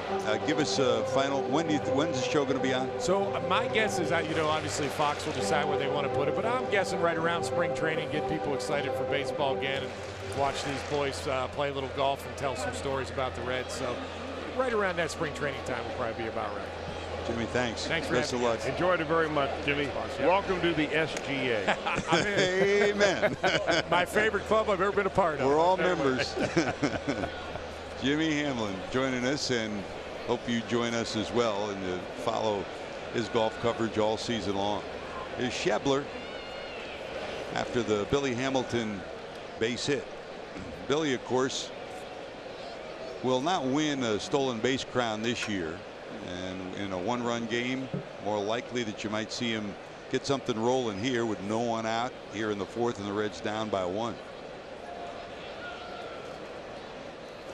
The old line, Chris, you can't steal first base. If you get his on-base percentage up over, I mean, he's been under 3 all year long. If you get him anywhere near 4, he's got a stolen base crown again.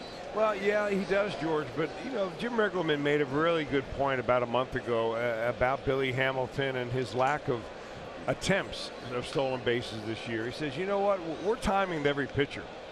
And when Billy Hamilton gets on base, as compared to, say, when Joey Votto gets on base or when Suarez gets on base or Barnhart, the pitcher speeds up his delivery to the plate so much that he's down around. I mean, this is a great example of that here with Nick Kingham. I mean, if Tucker Barnhart's on first base or Votto, he's going and taking his time, loading up, and then coming to the plate nice and deliberately. But he's not got his move down to about 1.1. That's 1.1 seconds, 1.15. And that makes it very difficult for any base stealer to try to get second base when you're that quick to the plate. That's the helmet cam on top of Freddie Benavidez' hat down at first in the coach's box. Will Billy be off and running? They'll chase him back to first.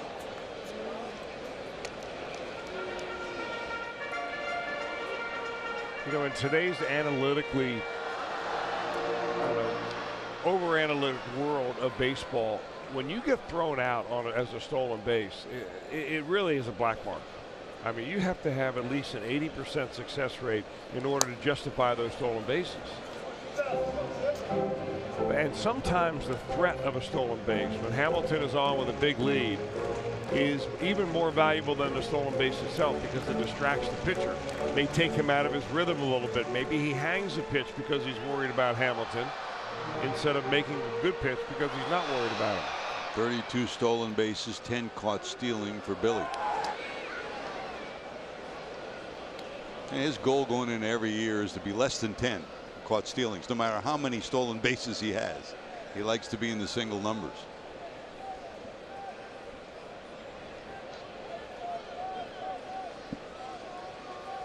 Kingham to the stretch. Hamilton a little bit bigger lead. He bluffs going, not going.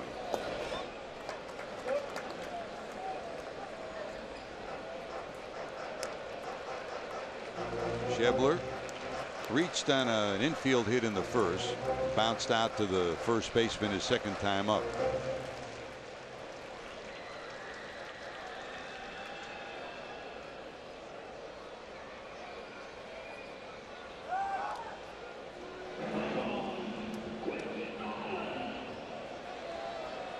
going into this final week of the season. Turner leads the National League with 43 stolen bases. Starling Marte next with 33, and Billy next with 32. Starling almost all year long has led the league in caught stealing, and that's true going into tonight. He's been caught 14 times. 1 ball, 2 strikes.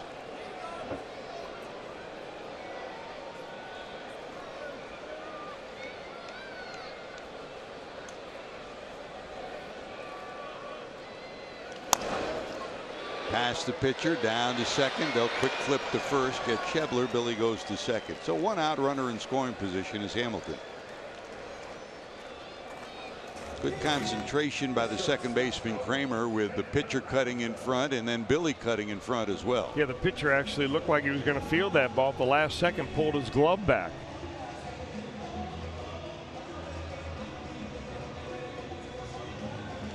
And by the way, when you look at Kingham, tomorrow's pitcher for the Pirates will be Jamison Tyone. At first we thought Chris Archer would pitch the final game of this series. They had originally announced he would, and he will not. Still a player to be named later. Really depends on who's used out of the bullpen in these first 2 games of the series. For the Reds, it'll be Michael Lorenzen going tomorrow, and then Romano will go on Sunday.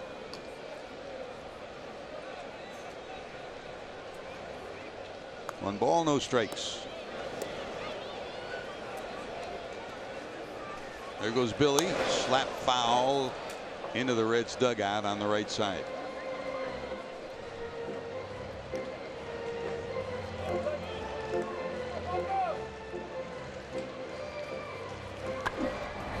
By the way, don't forget, as you enjoy a Miller Lite here in the 4th inning, look forward to the whole true moment later in tonight's game.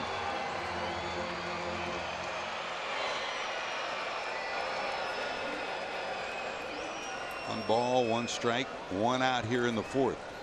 Kingham peers in for his sign. Peraza at the plate, and now they try to keep Hamilton as close as they can. Kramer's right about in his back pocket at second. Open up a pretty good hole on the right side for Peraza.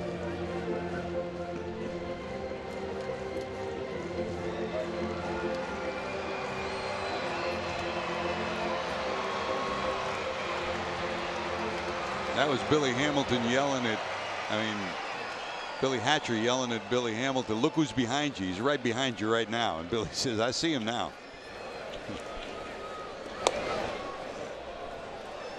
Almost leaned into it.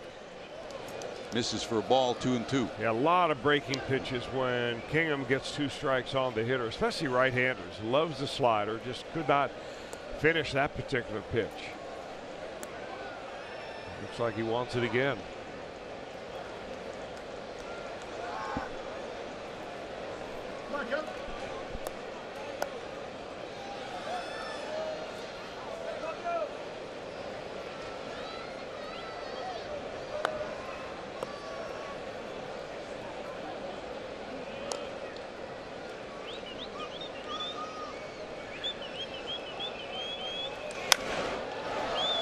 Sliced into right field. Here comes Frazier. Hamilton will retreat at second, and he's going nowhere.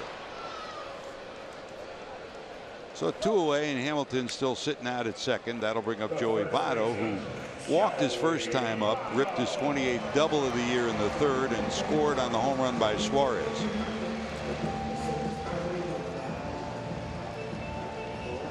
Here comes Clint Hurdle. He's had action in his bullpen. The left-hander Brault has been up loosening, and that will be it for the right-hander Nick Kingham. So Kingham will last 3 2/3. He'll exit with the Pirates leading 3-2, and while the pitching change takes place, he'll take time out for these messages. You're watching Reds baseball on Fox Sports Ohio. Time for our Skyline Chili call to the bullpen.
It may not be reproduced or retransmitted in any form, and the accounts and descriptions of this game may not be disseminated without the express written consent of the Cincinnati Reds. Pirates have 9 pitchers in their bullpen for this series. 2 lefties. Here's Steve Brault, who will come in and take over. Brault, the lefty, will take over for Nick Kingham, who goes 3 2/3. The runner at second, his responsibility. Cannot be the winner, as he did not go the necessary 5 innings. Brault, the lefty, from the stretch. And they overshift now to the other side with the shortstop, Newman, right about 10 feet behind the bag at second. 44th appearance for Brault this season, Chris. He's had 5 starts, Brault has, and I think one of those starts earlier this year was against the Reds.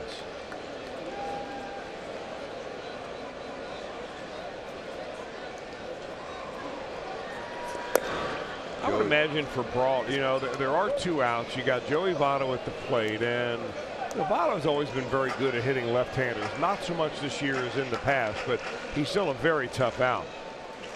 And then a left-hander behind him is Scooter Gennett. So if Brault loses Votto, let's say to a base on balls, no harm done. You still have a lefty coming up. Votto 2 for 9 against Brault in their matchups. Breaking ball misses.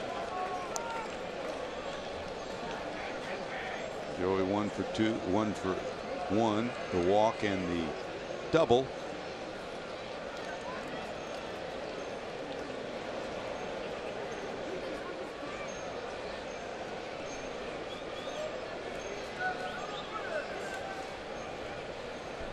Two and 1. This is low. 3 balls, 1 strike to the Reds' first baseman.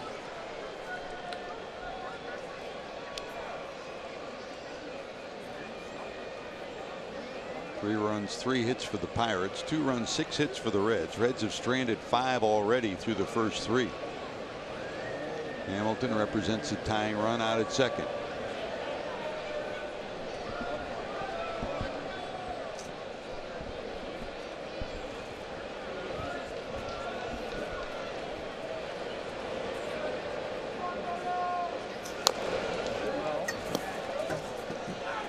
One thing Brault has done, at least in this at bat against Joey Votto, is keep the ball down.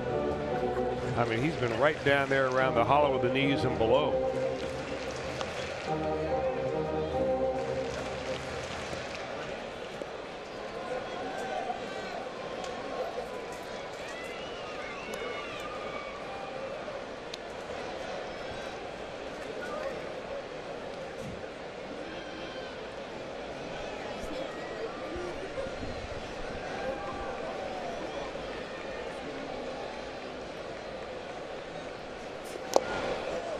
Fouls it off, stays alive.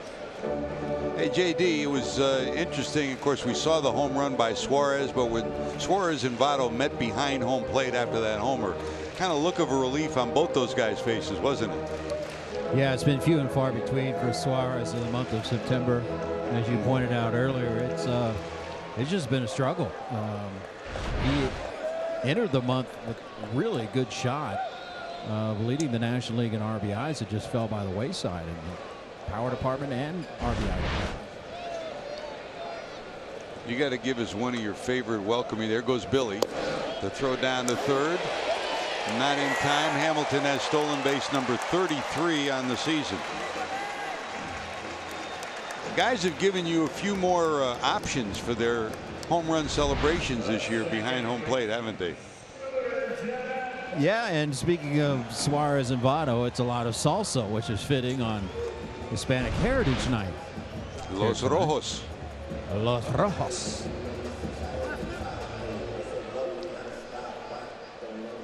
Your favorite unis of this year? The Los Rojos? Yeah.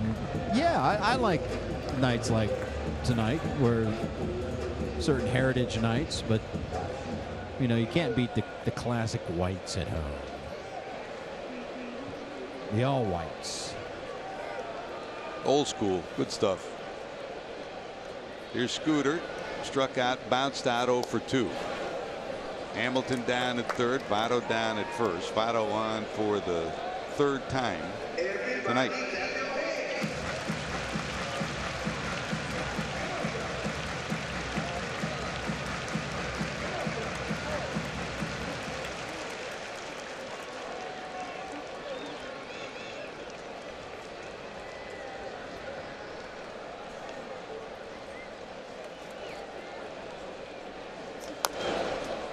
Fouled at the plate. We'll try it again.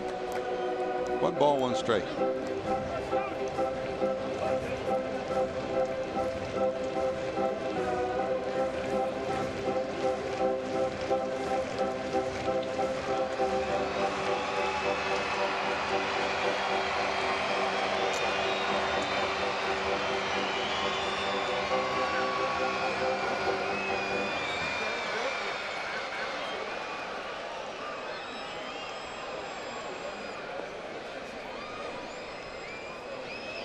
There goes Votto, sneak attack, and it is fouled at the plate. I guess he didn't. Yes, he did. If it fouled, it went right into the glove, so it's a foul tip, which is the same as a swing and a miss. Right in the glove, so it'll be a stolen base for Votto. Rule book says if it goes sharply and directly right into the catcher's hand or glove, it's a foul tip but not a foul ball. So you treat it like a swing and a miss. Base hit drives in 2 here. Trying to hold on it. Did he go? No.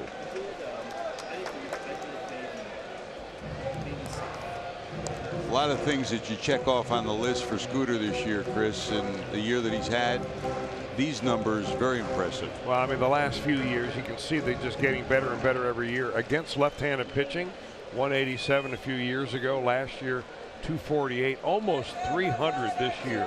And you don't compete for a batting title unless you handle both lefties and righties. 2-2. Brault knocks it down, throws to first, and they beat him by a step. Best changeup of the night, he threw to first base. He squirted that one to first. The Reds will strand 2 more. They still trail 3-2.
Number 9. Throughout baseball, there's been a lot of position players pitching. Blandino, how about the knuckleball against the Indians?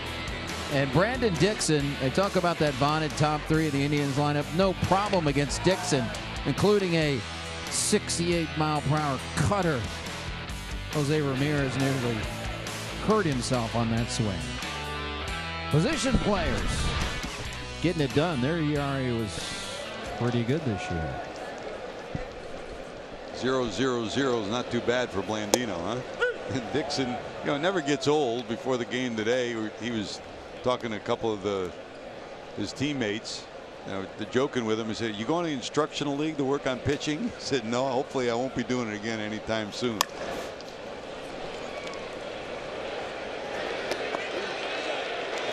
Ground ball, and there is one away. Boy, bang, bang at first base. Wow. Kevin Newman thought he was safe. He really put a little extra burst on at the very end of this play. We'll take a look here. I think it was a good call. Long stretch by Votto. He did a nice job. Newman did a really strong throw by Peraza, but he hit the front of the bag. So oftentimes you see the runner, you know, hit the back of the bag or the top of the bag, and now the home plate umpire is going to say, all right, you know, you got 30 seconds there, Clint Hurdle. You want a review or not? And they say no, and Newman will go back to the bench.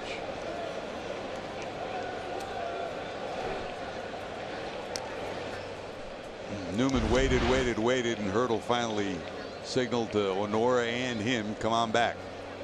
So one away. Nice play by Peraza. Would you like to see the replay changed in any way, George? The replay review process? Only thing I can see is time limit. Well, they have a time limit now, which is 30 I mean, seconds. Tighten it up even more, yeah. Yeah. I mean, time of length of review. Yeah. That's it, you know. But they're trying to get everything done, what, under 2 minutes? 2, yep. And that's just that's kind of a soft goal that they put in place this year. I'd like to see it go to the point where you don't even have to check. You don't have to check with your video guy. You go by what you see in live action from the dugout. Do you want to review or do you not want to review? Yeah, it's become a cottage industry, and it really puts the Reds have Bo Thompson, who's had a good year. Well, Bo's had a great year down in the bowels of the stadium. But the pressure's on them, do you say yes? Do you say no? Do you say go?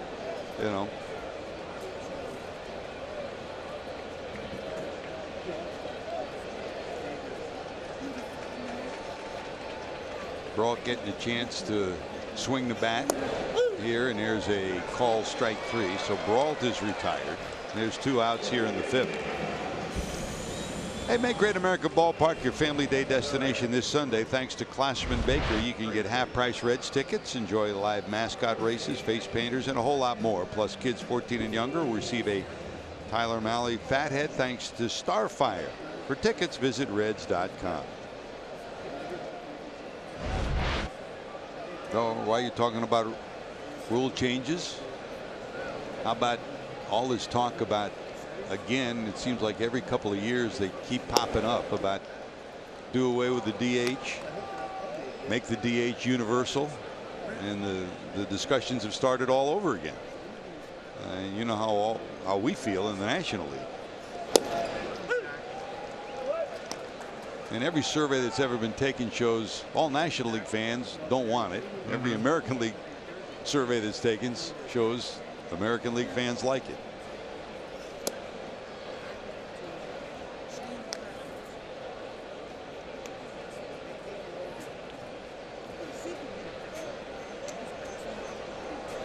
Frazier double, bounced out. Now very quietly, after giving up 2 in the first and really getting off to a rough start. 2 hits and a walk. A 1-2-3 second, a 1-2-3 third. Gave up the home run in the 4th, and 2 quick outs here in the 5th, and make it a 1-2-3 5th. So DeSclafani still trailing 3-2. We go to the bottom of 5 in Cincinnati.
On Fox Sports Ohio, being brought to you by your local Ford dealer. Ford, go further.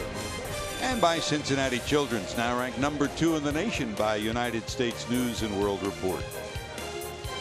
Oh, what a great night for baseball. Very pleasant day. Started off chilly in the 50s. Temperature got up near 70. It's nestling in the 60s here, but a pleasant night for baseball. Great to have you with us on the final series of the season. Reds against the Pirates. The Buccos 3 runs 3 hits, no errors. The Reds 2 runs 6 hits, no errors. They have left 8. Here's Suarez. Gino got the Reds on the board in the 3rd after a double by Votto. Boom, here goes number 33, Chris. Right out this front door, that one did, right over the 404 mark. Had to feel so good for Suarez to get back into the home run swing. 33 on the season, and now 103 runs batted in on the season.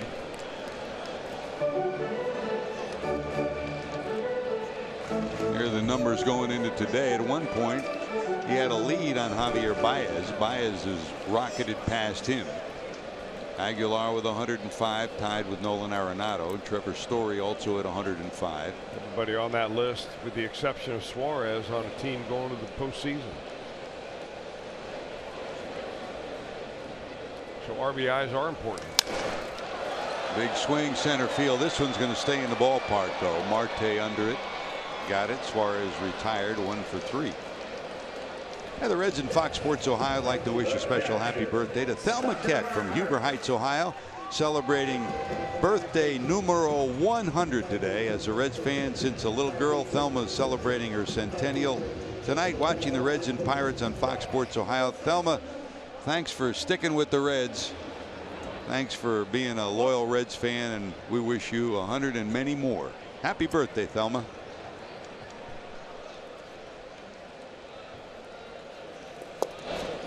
There's Tucker, 2 for 2, single to right, and lined what looked like another single to right, but it got under the glove, and a diving effort by Frazier went all the way to the wall, credited with a triple.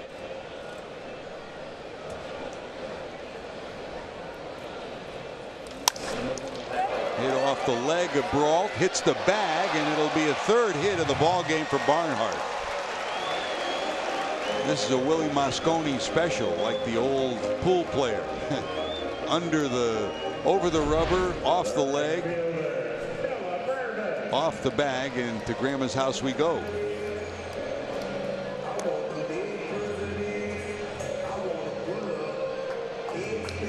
Two singles and a triple for Tucker. Not much you can do.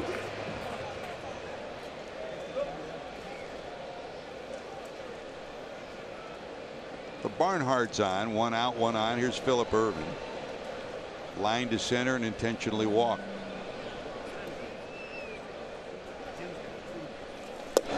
And by the way, Chris, let's take a look back at Suarez on that rounding first. He kind of winces a bit as he crosses the bag.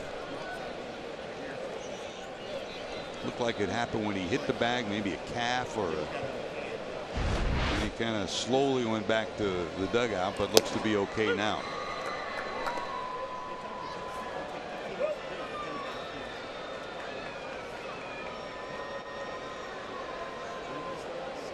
Kind of looked like you on about the 5th hole today. Oh, I was limping well before the 5th hole. Swing and a miss by Phillip. 1 ball, 2 strikes. So what's the best tip he gave you today, Jimmy Hanlon? Well, you know, putting is a constant struggle for me. So, you know, he gave me a nice little putting tip just to kind of smooth it out. Basically back and forth, back and forth. Get a little rhythm. And it's funny how golf and all sports are very similar in that respect, where you try to find the right rhythm. You try to find the right effort level where you can maximize, you know, your strength and your control of your body. Pitching is very much like that. You just can't go out there and throw it as hard as you can with no mind where it goes. And then again, you can't just only aim for the corner, you know, and sacrifice too much power. So it's that blend of whatever you can get. And, you know, there is a similarity. You talk about pitching or hitting. There's an action and a reaction. You got to load up your swing, and same thing when, from a pitching standpoint, you balance your mechanics, positive, negative. Which putter are you using now? It depends on what day it is. That's a pretty good slider right there, and you had to figure it was coming for Brault. You know, Brault gets a lot of his strikeouts on pitches that are out of the zone, but they look like they're going to be strikes. He walks a lot of batters. And he's one of these guys who I would characterize, George, as being effectively wild. That'll be the night for DeSclafani. Philip Irvin retired on the strikeout, and here comes Dilson Herrera, who will come in to pinch hit. And with that, we'll see if there's a move on the other side from the Pirates. Willie Peralta. Well, I'm really stunned by this move to get DeSclafani out of the ball game. I mean, he was cruising along. Really, yes, he gave up a hit, a home run in the 4th inning, but other than that, he retired every batter that he faced. 16 batters he retired, 15 of the last 16 he faced, and you know, you are getting to the point next inning where he's facing the lineup for the 3rd time. But if you ever want your pitchers to figure out how to get through the lineup the 3rd time, you've got to get them out there to do it. There may be some things going on we don't know about, but he can't be happy coming out of a ball game where he's pitched pretty well, but only 3 hits. 84 he's down by 1. There's Dilson, 84 pitches for DeSclafani, 5 innings, 3 hits, 3 runs, 6 strikeouts, and a walk as he exits here in the 5th. Here's Dilson. Herrera, 258.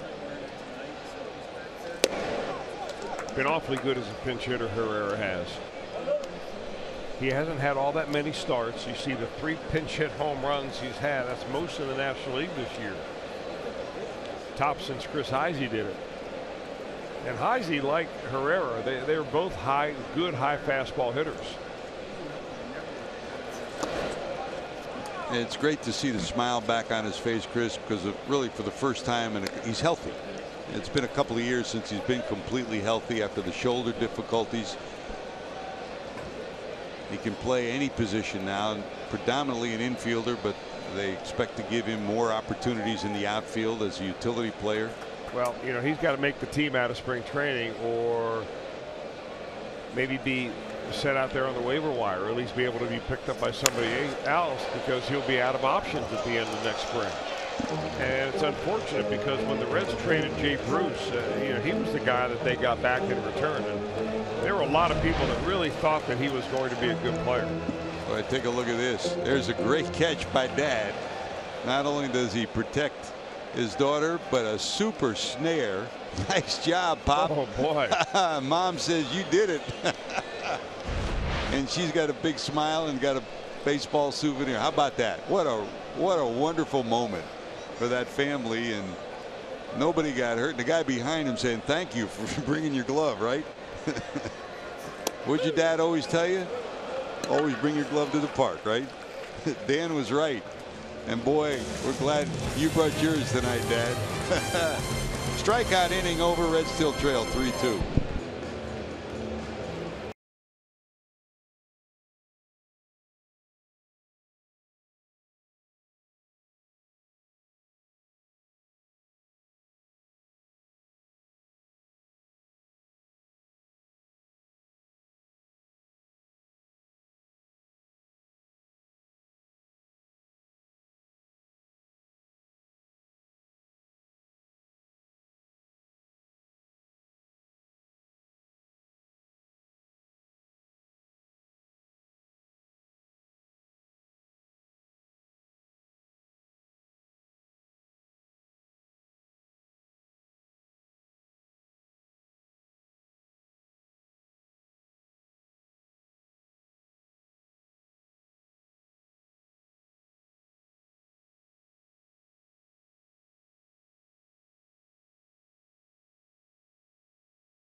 Yes, bringing the energy numbers for tonight. How about the season Jacob deGrom has had, Chris? Is he the National League Cy Young Award winner? 32 starts, 10-9 record. He finishes with a 1.70 earned run average. Unbelievable numbers, huh? Yeah, here's a situation where it just really does show you that the win-loss record doesn't mean anything at all. And I think he ought to be a unanimous choice. I'm with you. You know, we talked about it earlier. What's the toughest thing to do to perform well when your team's not? And he's done it all year. And I mean, fittingly, the final appearance got his ERA down to 1.70, and his final out was a strikeout for his 1,000th career strikeout of his career.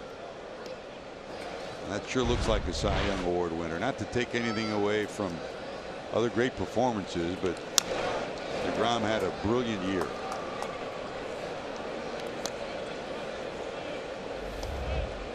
Here's Wandy Peralta, who'll take over. 59th appearance of the season.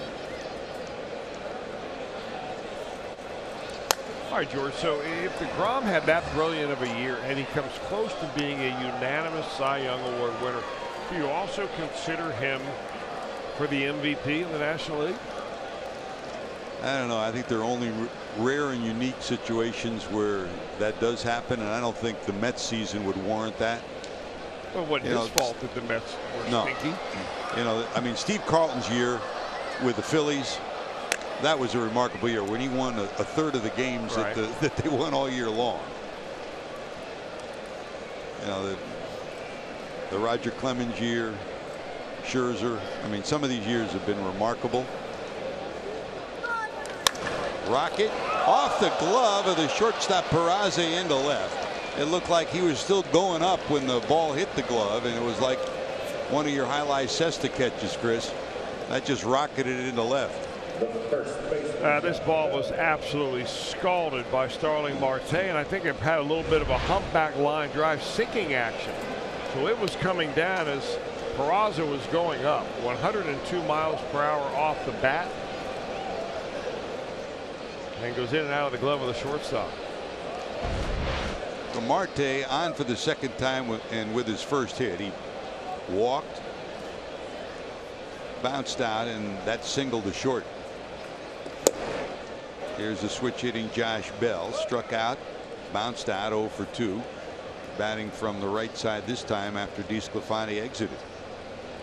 By the way, we also want to send out a special shout out tonight to Fred and Regina Scruggs. They're watching tonight's game, the Reds and the Pirates, down in Memphis. Thanks for watching Reds baseball on Fox Sports Ohio. We're with you. Hope you have a great night. And congratulations to the Memphis Redbirds, by the way. The AAA Gildan National Championship winners, beating Durham for the AAA National Championship game up in Columbus. Stubby Clapp and his club had a tremendous year.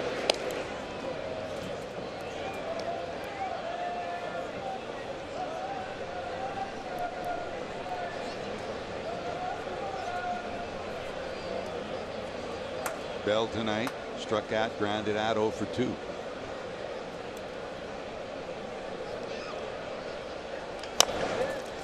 Dribbled down the third base line. Peralta, quick throw, and they don't get it there in time.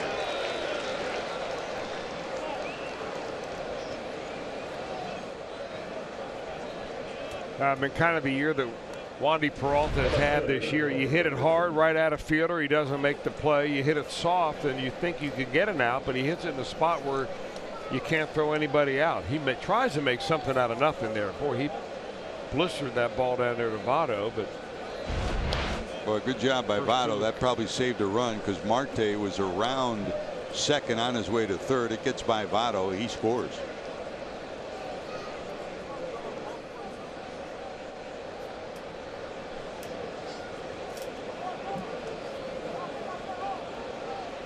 Here comes Dickerson. Corey doubled in a run in the first, struck out in the fourth.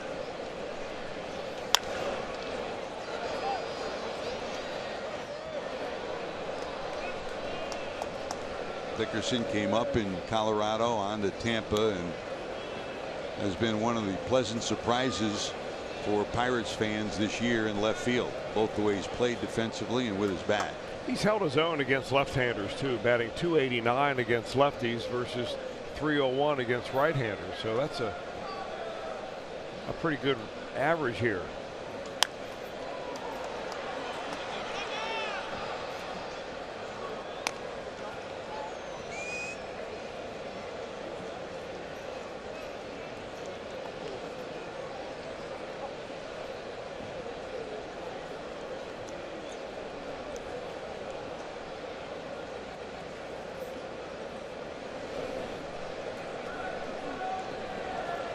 No balls, 2 strikes. Peralta appears in for a sign from Barnhart.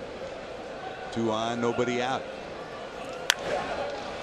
Slapped down the left field line. That'll be foul and out of play.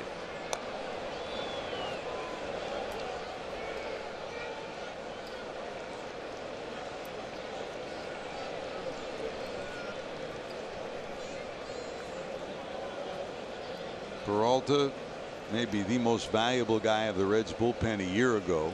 He's had an up and down year, and all those innings last year may have taken their toll. And if you look ahead to 2019, they really need him to be back where he was last year. Dribbled off the glove of Peralta, and the bases are going to be loaded. It's another infield hit for the Pirates that loads the bases.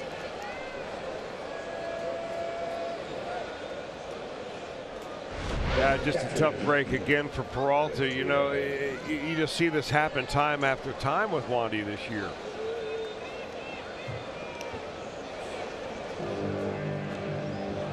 And Jim Riggleman's on his way out in the slow march to the mound.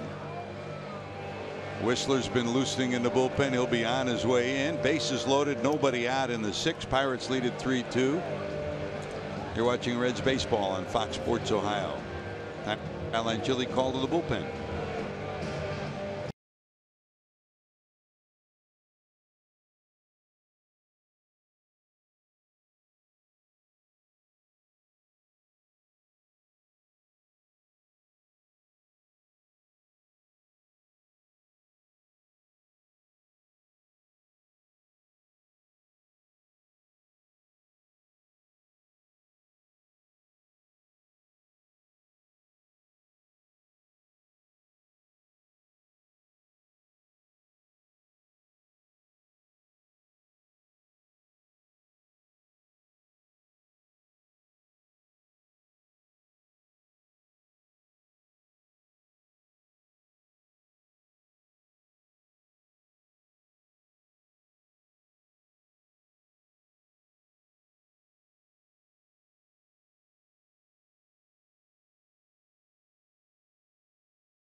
The 30th, join the Reds for Fan Appreciation Day presented by Ace Hardware.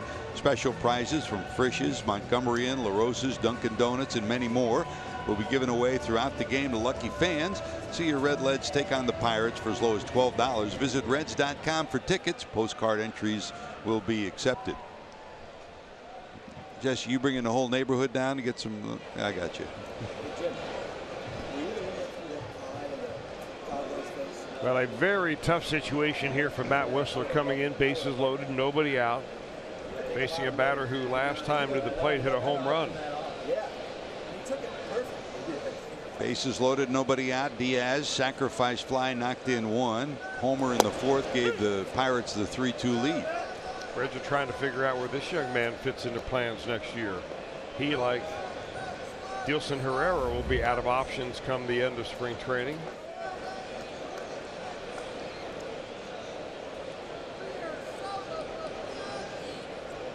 No balls, 1 strike to Diaz. That's strike 2. Among the things that did go well this year, Chris, and the rebuild of the bullpen when Dick Williams brought in Jared Hughes and David Hernandez, that helped turn around a bullpen, and it's going to be back to the drawing board. You got to do more next year for the same reasons. Check swing. Did he go? Yes, he did. What a great 3-pitch sequence that was for Matt Whistler. Well, I think what they did with Jared Hughes and Hernandez has really just solidified everything down there. It gave the manager Riggleman, you know, and Brian Price at the beginning of the year, because those guys were good at the beginning, at least when Hernandez came back. But it gives them a solid option to go to when the team is winning. Those are the games you don't want to lose, when you're ahead in the ball game and you squander the lead. Rarely do you see them, though, when you're down in the lead, down in the game, like you would right here. Double play gets Whistler and the Reds out of the inning. Here's Colin Moran, flied out, struck out 0 for 2. Bases still loaded. Reds double play depth, middle of the infield.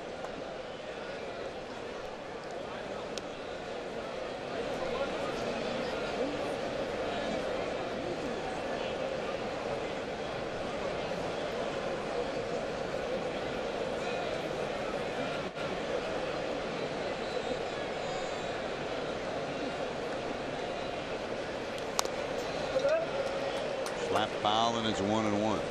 You mentioned that Colin Moran came over from the Houston Astros as one of the main guys in that deal for Garrett Cole. He also came over, though, with Joe Musgrove and Michael Felice. Felice has been very good out of the bullpen. Musgrove, although he's done for the rest of the year, is a promising young starter. So they got a lot of players in return. I don't know if any of them will ever be as good as Garrett Cole. He had a tremendous year this year for the Astros.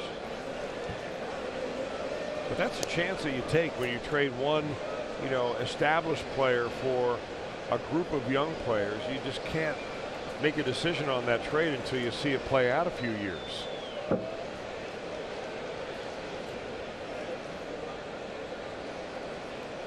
Two balls, one strike. Moran digs in. Whistler to the stretch. In the air. Back goes Billy. That'll get at least one in. Tagging is the runner at second, so it'll be first and third on the sacrifice fly by Moran. It's 4-2 Pittsburgh. The second baseman, Kramer.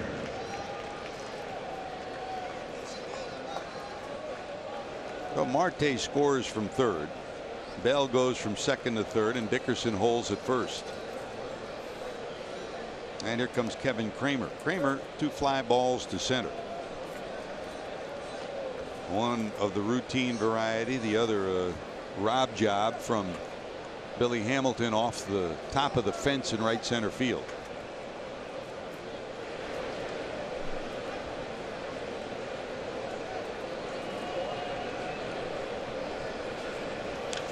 Hit hard and through into right. That'll get another one in. Here comes Bell to the plate. And it's 5-2 Pittsburgh. First hit for Kramer tonight. Both of those runs charged to Peralta.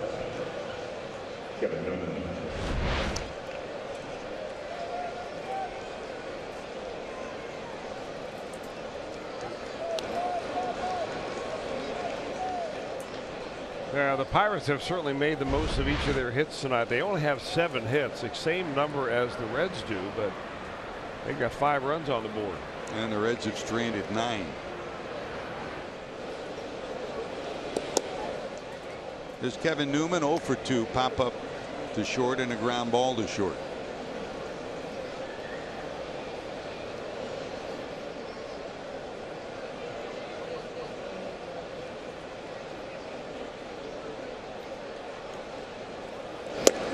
In there for a strike.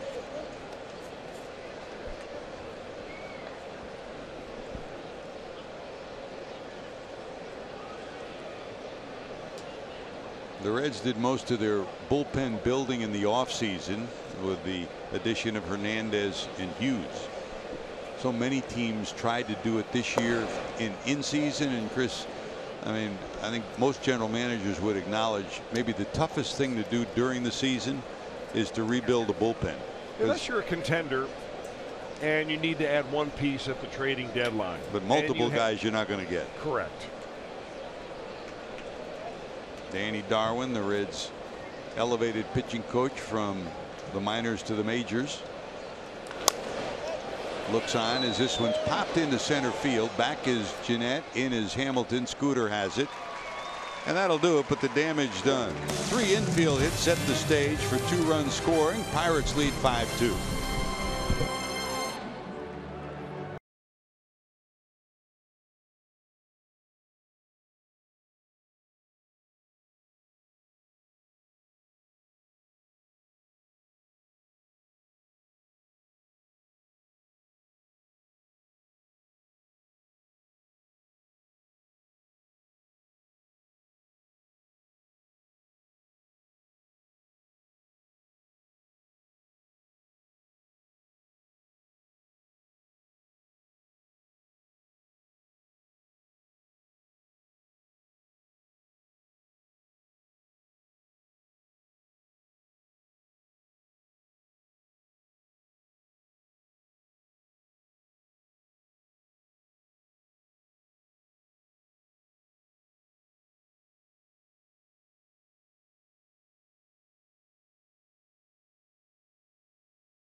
Trying to hold serve. Christian Yelich, bottom of the first, 2-run home run, his first at bat of the night. Braun followed with a solo shot. Tigers had a 3-0 lead in the top of the third, but the Brewers answered. It is tied at 3, heading to inning number 3. And the National League Central game and a half separates Cubs and Brewers. The Brewers with the victory can stay 1 game back with 2 games to play. And again, the winner of the NL will be the #1 seed in the National League. What do you think, JD? Christian Yelich, the #1 culprit against the Reds this year? Wow. No, I think hands down, no question. There was a spell there where they couldn't get him out. And the irony of it all, if he wins the batting title and Scooter Jeanette finishes second, it's probably those 2 games against, and really the whole season, but especially those 2 games against the Reds that catapulted him over Scooter in terms of average on the season. Yeah, you hit for the cycle twice against the same team in the season, and it's never been done before in the history of baseball. Wow. Pretty special player. Here's Billy. Hamilton walked, singled, stole a base, his 33rd of the year. And once again, if you joined us late, he came up with another one of his miraculous efforts, picking a ball off the wall. And Chris, it becomes even more difficult when you consider, usually, I mean, over the years he's had Duvall in left, Schebler in right, and the way things have gone this year, there's been a lot of jockeying back and forth, and we almost saw with Phillip Ervin playing right. Ervin's usually played left. They moved Schebler to left. They almost collided in left center field earlier, and they almost collided in right center with Ervin playing right. Well, this is a small outfield, so when you have Billy Hamilton covering the kind of ground that he can cover, you're going to see that.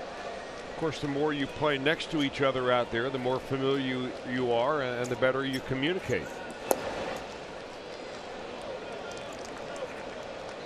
Well, I'd rather have that problem of a potential collision than the problem of not having guys cover enough ground that they never get close to each other. 1 ball, 2 strikes to Billy. Unless they can absolutely mash. He got him. Strikeout looking. Brault's third strikeout since coming into the ball game. Kingham started, went 3 2/3. Brault came in, got the final out of the 4th, pitched the 5th, and he's working here in the 6th.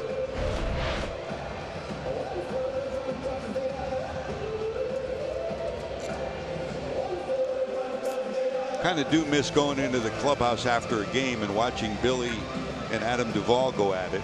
Billy telling Adam, "Get out of my territory." And the two of them were like, you know, long lost brothers. They were a comedy act together. Brault gets a glove on it. Nice play by the lefty. The shortstop. Good reaction right there for Brault. Get the glove down, get the shin out of the way, and 2 quick outs. Schebler's 1 for 4 after that bounce off to the pitcher. Been an active night for pitchers defensively on this night. Third play that Brault has been involved in off the mound, and you saw Peralta in the last inning as well.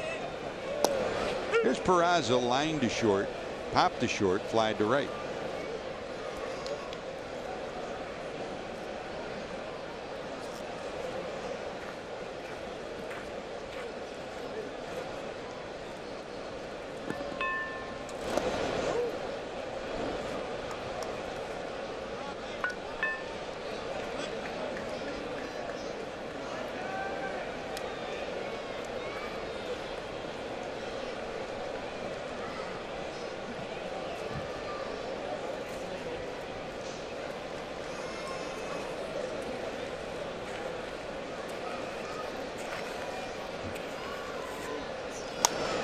Tries to wait on that lazy breaking ball, dropped into foul territory. 1 ball, 2 strikes. Great to have you with us, George Grant, Chris Welch, Jim Day.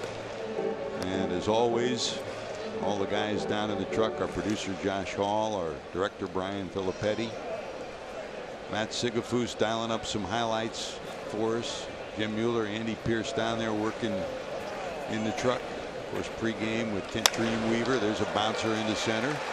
And Ron Millenor, as usual, as they have all season long. And yeoman's work. You know, Chris, we talk about, you know, winning and being in a clubhouse, and it's always a lot easier.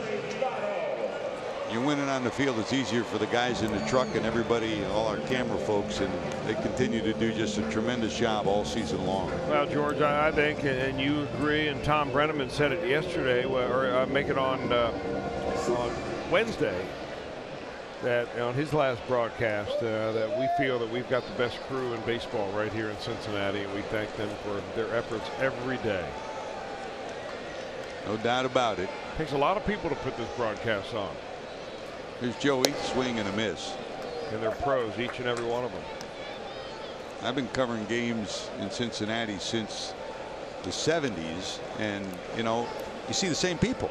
You know, a lot of the guys that are here, many of them were back here in the 80s and 90s, and we've been fortunate.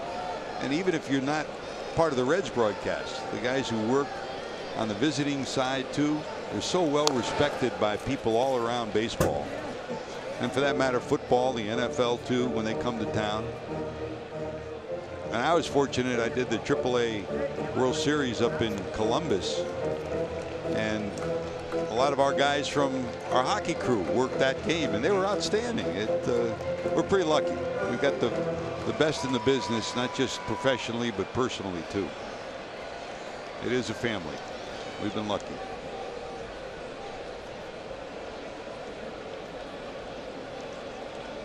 Joey walked, doubled, and walked again. No balls, 2 strikes, facing Brault. Blooped into center. Votto has another 2-hit ball game. Single double. Rounding second, going to third. The throw will be airmailed. Peraza will slam on the brakes, though. Votto will go to second. It'll go as a base hit and an error on the center fielder to allow Votto to go to second. First Votto at the plate. He's much more upright here with 2 strikes than we've seen him. It looks like he just adopted a little different strategy here this evening. He's on base now for the 4th time tonight. couple of walks, 2 hits, a double, and that single. And thank goodness for the screen that goes in front of the dugout for the Pirates, because that saved a run right there, as Marte wasn't even close to the third baseman. And Brawl was kind of never land. Well, it wouldn't have mattered. I mean, he cut loose of that throw before Brawl would have had a chance to get over there to back up anyhow.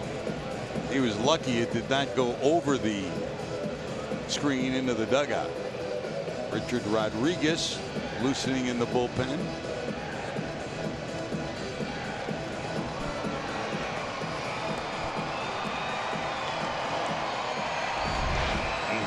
Here's Billy Hatcher's look from the third base coach's box on our helmet cam. You see his hands going, get down, get down. And then that throw just rocketed over everybody's head. So second and third, a chance for the Reds to climb their way back into this one. Here's Scooter, struck out, bounced out, bounced out. Dribbler down to second. Second baseman has it. They'll go to first, and that'll do it. So the Reds strand 2 more. They've stranded 11 through 6 and trail 5-2.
Sins had 2 hits on the night. His double in the first gave the Pirates a 1-0 lead. A sacrifice fly by Diaz made it 2-0.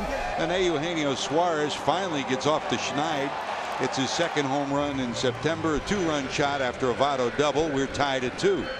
Back to work go the Buccos. A home run by Diaz. His 10th of the year makes it 3-2. That was in the 4th inning. That was off DeSclafani. Anthony exits after 5 innings of work, and in the 6th, 3 straight infield hits set the stage for sacrifice fly and the Kramer single that made it 5-2, and that's where we stand. 5 runs, 7 hits, and an error. Only 3 left for the Pirates. Look at the ugly number for the Reds. 11 left on base for Cincinnati through 6th inning. Here we are, top of 7.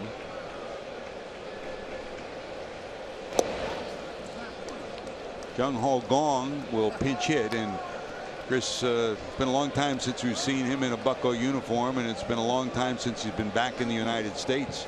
His first game since the end of the season in 2016. Under the glove of Peraza, and that's a base hit. Well, beset by injuries, and then was arrested with a DUI over in Korea and was unable to leave the country. So they played a long time without him, trying to figure out where he fits in next year.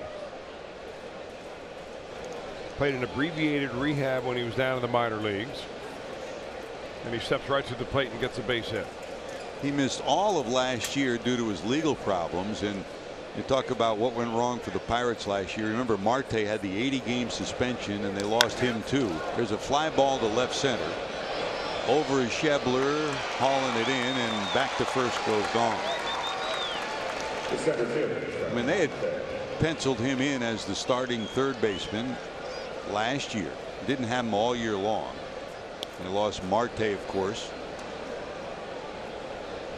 Well, Clint Hurdle was mixing and matching all season, and the question will be what his role will be in Hurdle's plans for 2019. So Frazier flies out. Frazier's 1 for 4 on the night, and here comes Marte. Marte tonight a walk, robbed of a hit by Scooter and reached on an infield hit, a line drive off the glove of Peraza.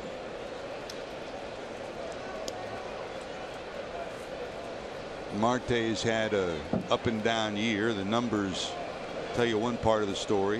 274, 19 homers, 71 knocked in, and over 30 stolen bases. But pulled from the lineup one day after failure to hustle by his manager. And especially when you lose Andrew McCutchen, who is your leader, and you expect him to step up. He disappointed his manager, but Clint Hurdle pulled him aside, talked to him, cleared the air, and they look for him to be another one of the leaders of next year's club. You know, you talked about it earlier, Chris. You talked about what will they do with Cervelli. Will he be back? And just as we talk about the Reds, who are your leaders? Who are the guys you build your team around? What Cervelli has become is indispensable. He's not Yadi Molina, but he is as critical to this club in a leadership role as any player on their club. It's a good point. Same thing with Josh Harrison. Harrison leads in another way.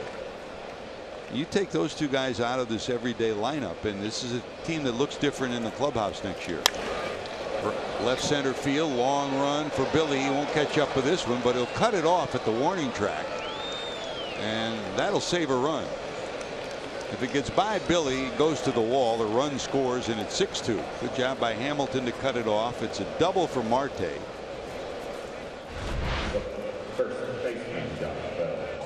Marte's got good plate coverage on that. That ball looked like it was on the outer edge, and he just went right out there to swat it into left center field.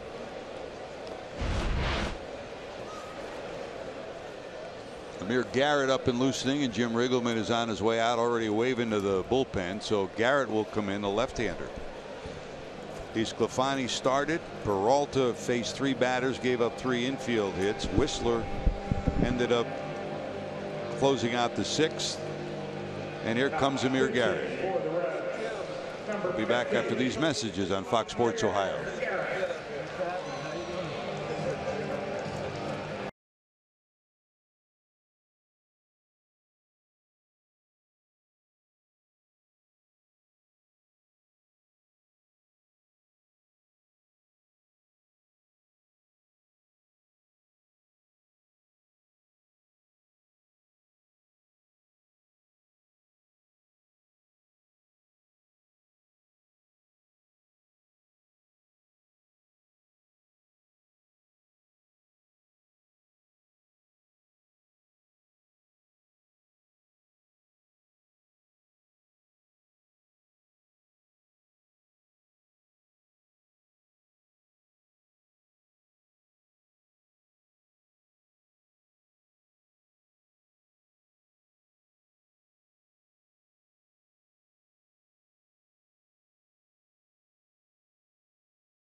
Down with the Penn State Nittany Lions. How's the head coach getting his team ready for their toughest test of the season to date? Find out on Game Time with Urban Meyer. That's tomorrow morning at 9 on Fox Sports Ohio and streaming on Fox Sports Go. That's an O for Go. JD, what do you think of this showdown against the Nittany Lions?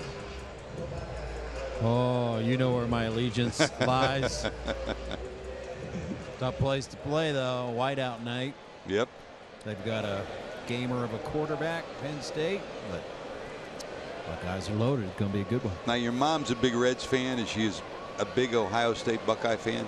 Oh, yeah. It's throughout the family. I was born about 2 minutes from the stadium. Uh-huh. So Pat will be rooting for the Buckeyes tomorrow. Well, you can look. Here's Amir taking over, facing the switch hitting Josh Bell. If you're going to turn him around, you want him to hit from the right side. Game number 65 from Amir Garrett.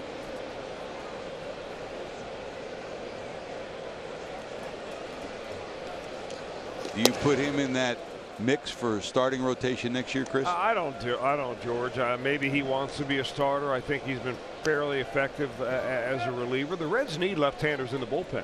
I mean, they've got to figure out a way to fix Wandy Peralta, and unless you can replace Amir Garrett in the bullpen, you need a left-hander out there. Now, does he have the stuff to be a starter? Absolutely. I think he likes where he is, actually. Maybe he'll think about it over the winter and come up with a different idea, but I think that he's happy in the bullpen. He likes coming out. This is the 7th time he's been in a ball game here in the month of September, and he's had a pretty good run in September. 2 balls, 1 strike to Bell. But the main thing for Garrett is being able to come in and throw strikes, and he has been able to do that for the most part. More so in the bullpen. You don't have to hold anything back. For a young guy like Garrett, sometimes it's hard to hold something back and be a different pitcher the second time through the order and then the third time through the order, when he's got the kind of body and the power that he can in short spurts. Infield in for the Reds, 2nd and 3rd. That's hit hard, snared by Scooter, and he'll save a run. Might have saved 2. Great job by Scooter. 2nd outstanding play of the night. I don't know if Josh Bell can hit a ball harder than that. Man. I mean, this ball got by Amir Garrett before he could even blink.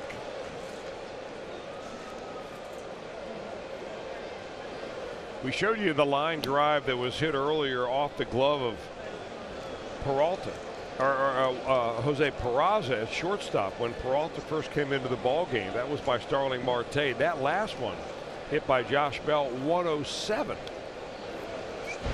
The one Marte hit was 102. So instead of possibly 7-2, it's still 5-2, and that's the 2nd out of the inning. And here's Corey Dickerson. Lefty here. Think for a second from Garrett's perspective on that ball that came off the bat at 107. Garrett's about 6'7", right? So he finishes about 52 feet, maybe 51 feet from home plate. That ball comes off the bat at 107. I mean, it got by him before he could really react. Swing and a miss on the breaking ball, 0-2. And even though he knows the infield is in, Chris, you're a pitcher. You know when a ball goes by you that close to you, you think that's through. And no, you think, thank goodness it didn't hit me. Yeah, but you know it's through for a base hit. And you figure 2 runs are going to score. Scooter's catch unbelievable. No balls, 2 strikes.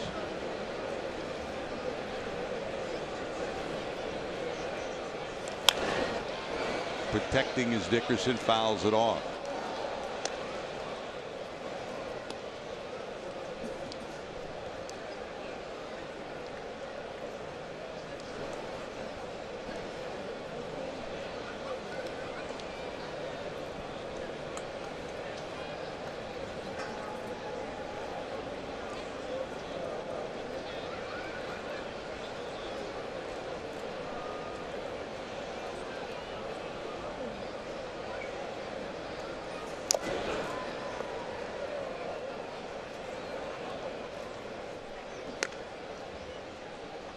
Tough guy to put away. He'll find a way to get the bat on the ball, protecting with 2 strikes. Well, that was the last pitch. It was a fastball after protecting and fouling off a pretty good slider. So Barnhart and Amir Garrett both felt, well, Dickerson's seen that slider enough. We've got to change it up a little bit now. You ain't going to be peeking, are you?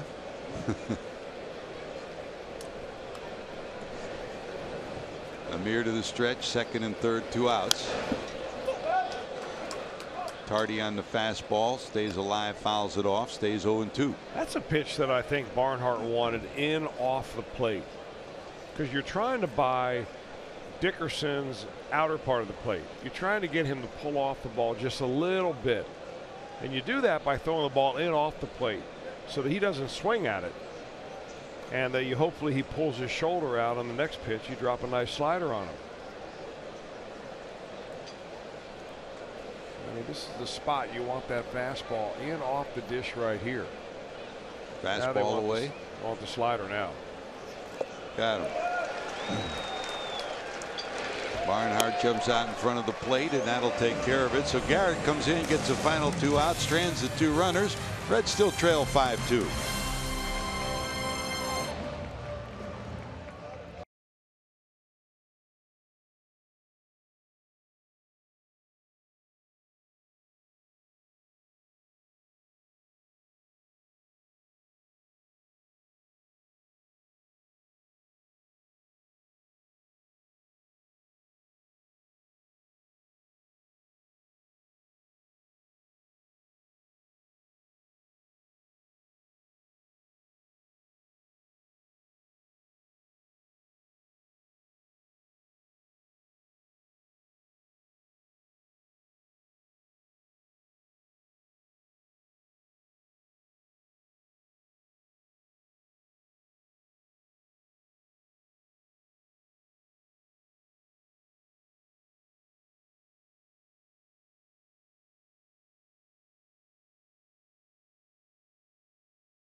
High drive, left center field, racing back to the wall, Bourgeois.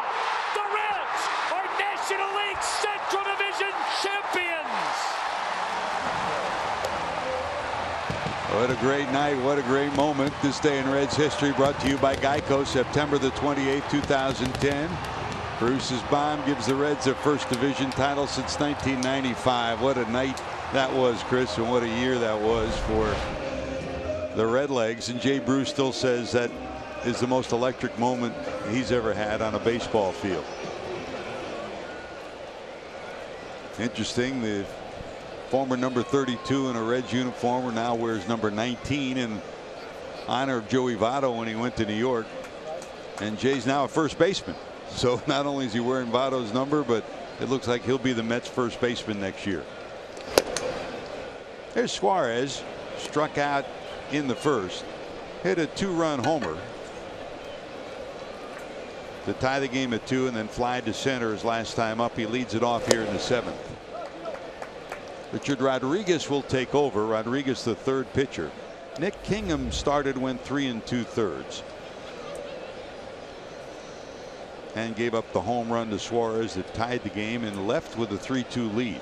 Brault then came in at the final out of the 4th, pitched the 5th and 6th, and here comes Rodriguez.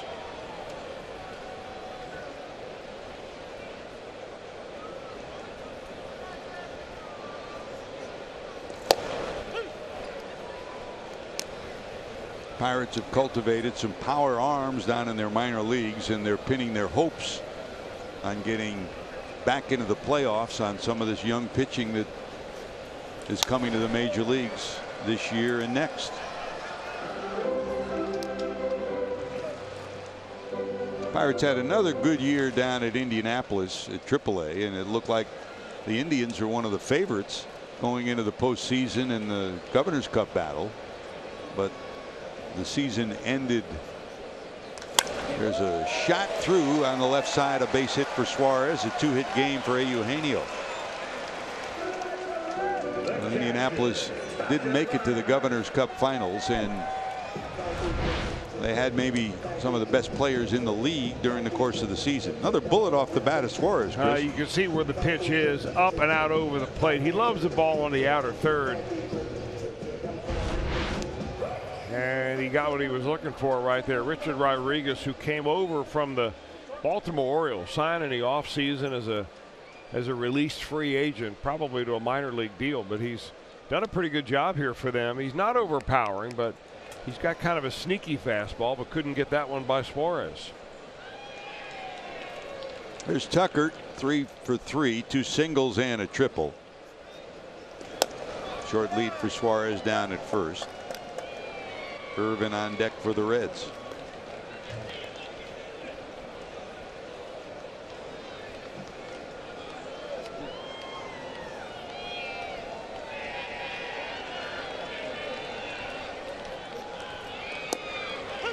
Breaking ball drops in on the outside corner for a strike, 1-1.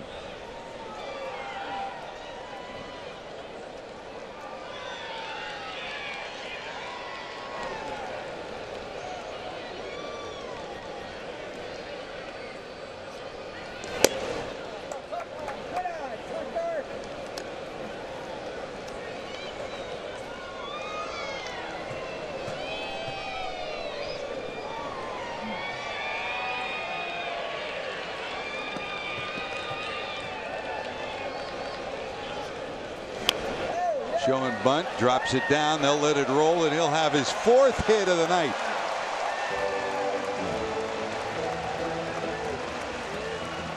Four for 4 is Barnhart tonight, and the Reds have 2 on, nobody out here in the 7th. Having one heck of a night tonight. Barnhart has had a real struggle in the month of September. Came into this ball game batting 169 in September, but that 4-hit night tonight's going to change that. And to me, this is one of the smartest things that you can do. They're playing him around in the shift. They're giving him the left field line. Look at all this space that he's got to work with over here. I just don't understand why more hitters don't do that, especially when you're a couple of runs down. Reds need base runners. Now all of a sudden, tying run comes to the plate. First 4-hit game for Tucker, 2nd of his career since 2015 against the Twins. There's Phillip. Irvin lined out to center, intentionally walked, and struck out his last time up. In the dirt, blocked by Diaz.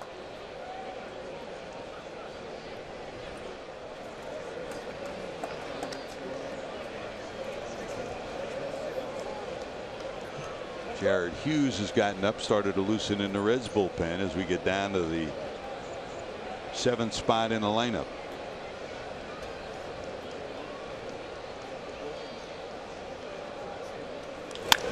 Down to short.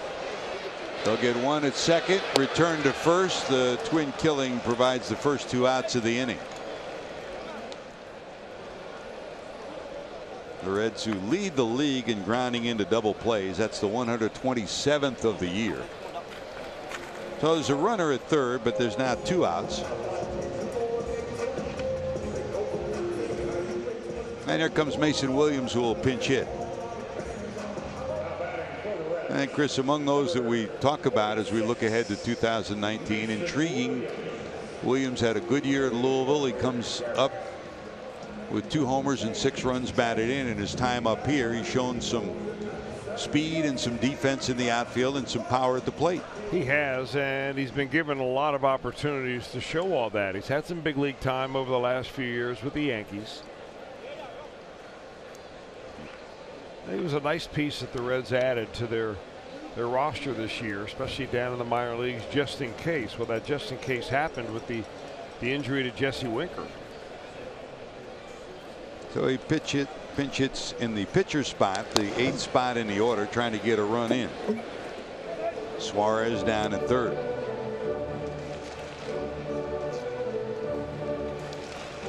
By the way, as we wrap up the minor league season, Reds announced this week that their AA team will no longer be in Pensacola. We're back in Chattanooga, like the old days, huh?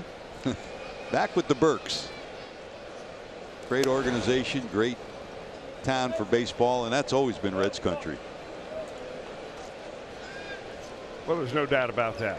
The Reds go as far down as to Nashville during their Reds winter caravan. And hopefully they can include Chattanooga in that.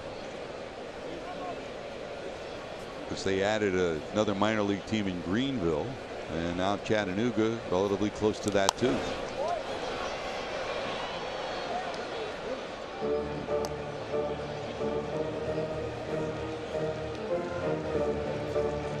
It's funny, during those years when the Reds, before they went to Louisville in AAA, they were in Indianapolis, brand new ballpark there.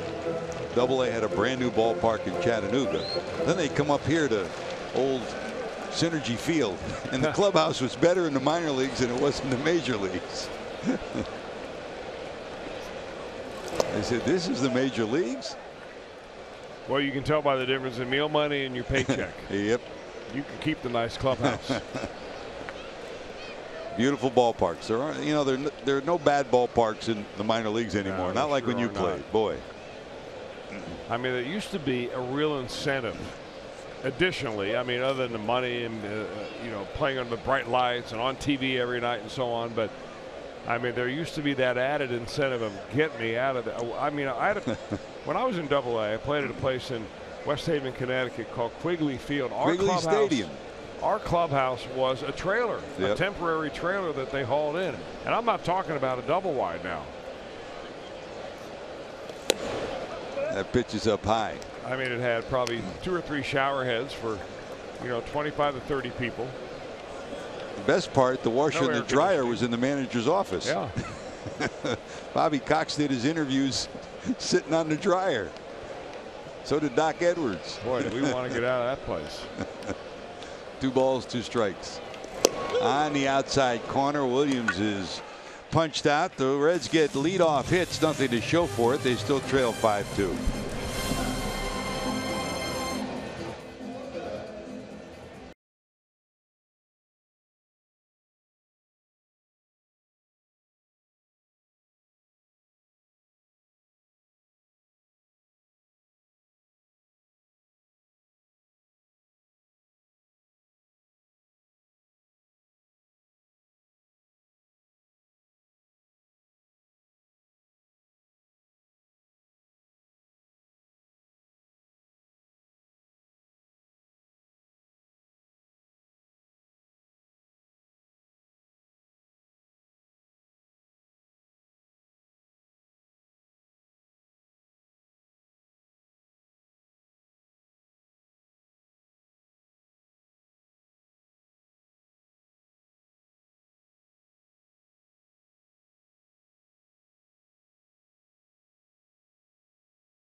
The Reds were no hit through 7 innings, down to their final out when Suarez tied the game with a home run. Winker and Barnhart would follow with base hits, and Dilson Herrera, his first walk-off home run of his major league career, and the Reds come off the mat. 2 outs in the bottom of the 9th to stun the Cardinals. And what a moment that was. That was a thrilling night. Sure was. That was our community fund night, and a lot of things to remember on that night. The Reds Community Fund does so much in and around Reds country, and to end that night the way the team did made it a very special evening. By the way, Chris, we want to congratulate Charlie Frank, who's going to be honored by the Joe Nuxhall Character Foundation at the banquet in November. Well, what a great guy to honor, and I know Kim and Bonnie Nuxhall, the whole Nuxhall family. That'll be a special night. It always is. He has been the MVP of the Reds Community Fund every year since they started that baby up. There's Jesus Reyes, who will take over on the mound for the Reds. Diaz, the catcher, will lead it off. Sacrifice fly made it 2-0 in the first. Homer made it 3-2 Pittsburgh in the fourth, and Pirates haven't been headed since then, and he struck out in the sixth. Reyes got a late call up and a chance to get some of that meal money you were talking about, Chris. Why not? Young man had a nice year down in the minor leagues.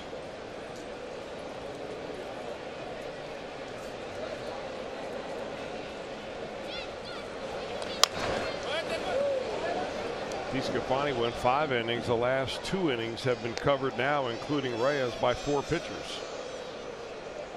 So the rush to the bullpen has basically means the rush to open the gate to the bullpen to the next guy, and the next guy, and the next guy.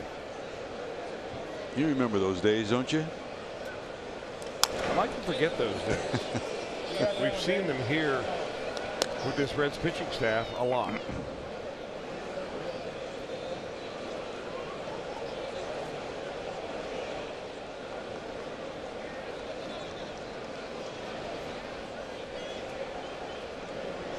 You know, when you look back on the numbers of the 2017 season, here's the 2-2. Hit hard. Tricky hop. Nice play by Peraza. That was a wicked hop that Peraza somehow got leather on, and there's one away. Another look at this. Goes down as just 6-3 in the scorebook, but it was bigger than that. You're right about that. This is not an easy play at all. Hit like a sizzler. Couple of hops. Peraza gets right down there low to make the play.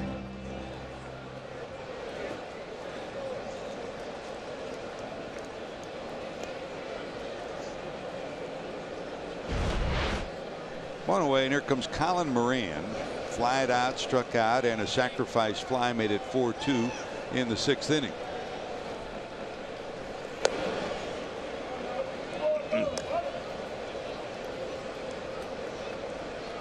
Don't forget, we got Reds Live coming up on the postgame show, and for those of you that weren't with us for the Reds Live pregame show, be sure to tune in. Jim Day will be recapitulating the day, and here's a rocket shot to right center field by Moran. Billy's looking up, and that's not going to come back. It's a row into the seats, and Colin Moran has his 11th home run. A bullet into the seats in right center field. Well, he tattoos this one, Chris. Well, he's looking for his first hit of the night. Did have a sacrifice fly his last time up, but fastball, that's just not a good spot to be if you're only throwing 92 miles an hour. Actually, that's not a good spot to be if you're throwing 98 miles an hour.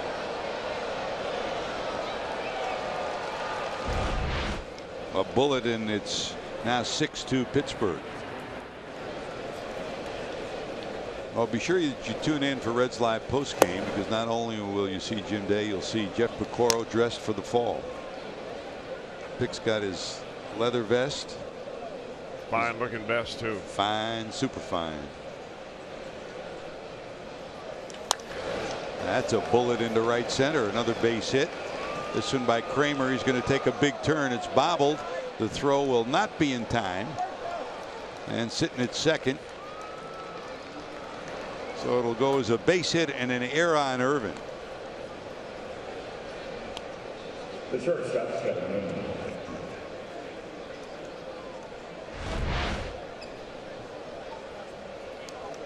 Jesus Reyes is figuring right now how difficult it is to get these guys out. He has faced 3 batters and has given up 3 scalded base hits. Not base hits. The first one was a great play by Peraza to make an out. But the home run in the right center field gap, that ball was a sizzler.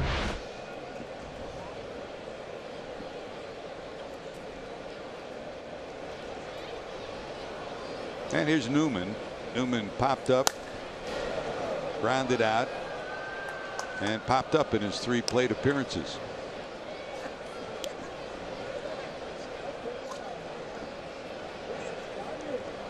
Two pretty good middle infielders coming up through the Pirate organization. Newman and Kramer. Kramer would be the more advanced offensive player. Newman would be the more advanced defensive player. They figure to be an integral part of this club for next year.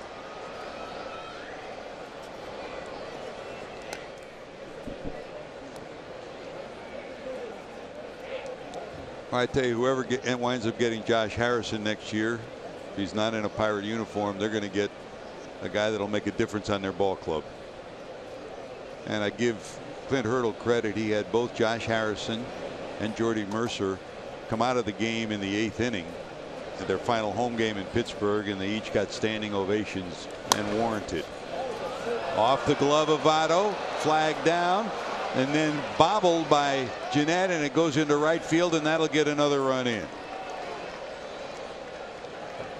This hit leather twice, but nobody could smother it.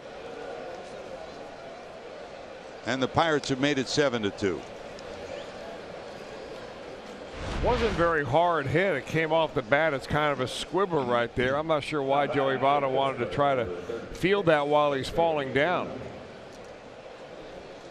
But it squirts into right field and ends up bringing a run in.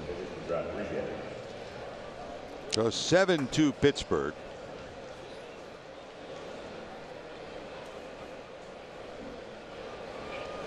And with the pitcher spot due up, Osuna will come in to pinch hit. Jose Osuna.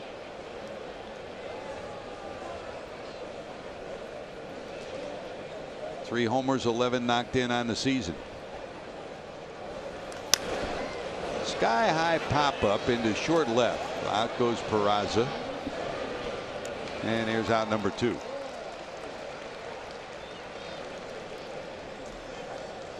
The right fielder, Stevens and Iglesias loosening. And not only do we have our cam on our first and third base coaches, but we got it in the bullpen too.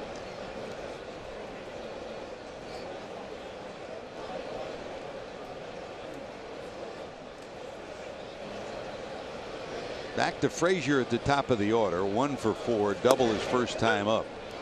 And he later scored on a double by Dickerson.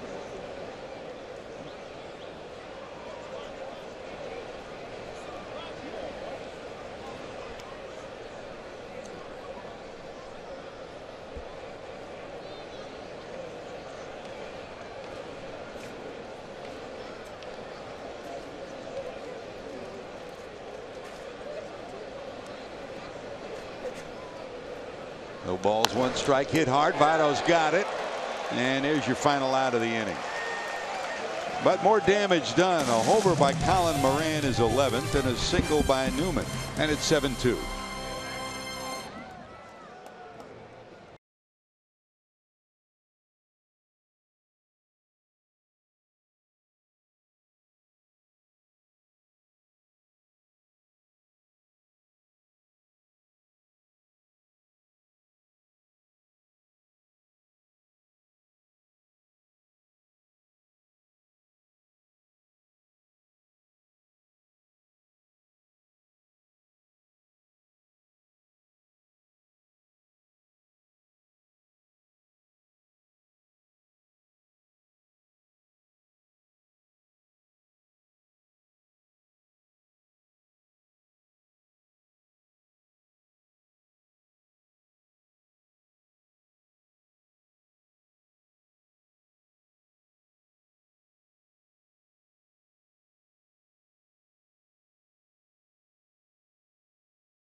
Well, take your shot at Swing for Your Seats event Saturday, October the 6th. Step up to the plate, hit a home run, get your 2019 season tickets for free.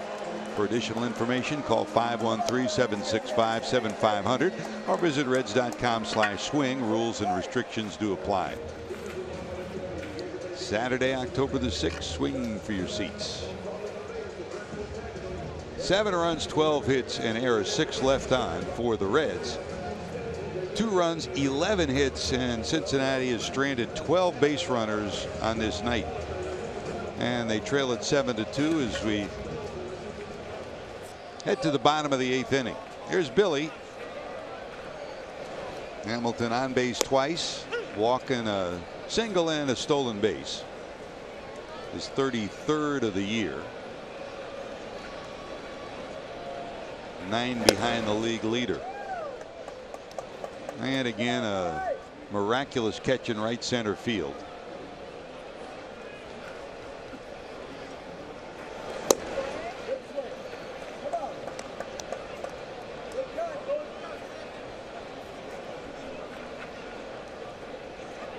There's Michael Feliz here in inning number 8.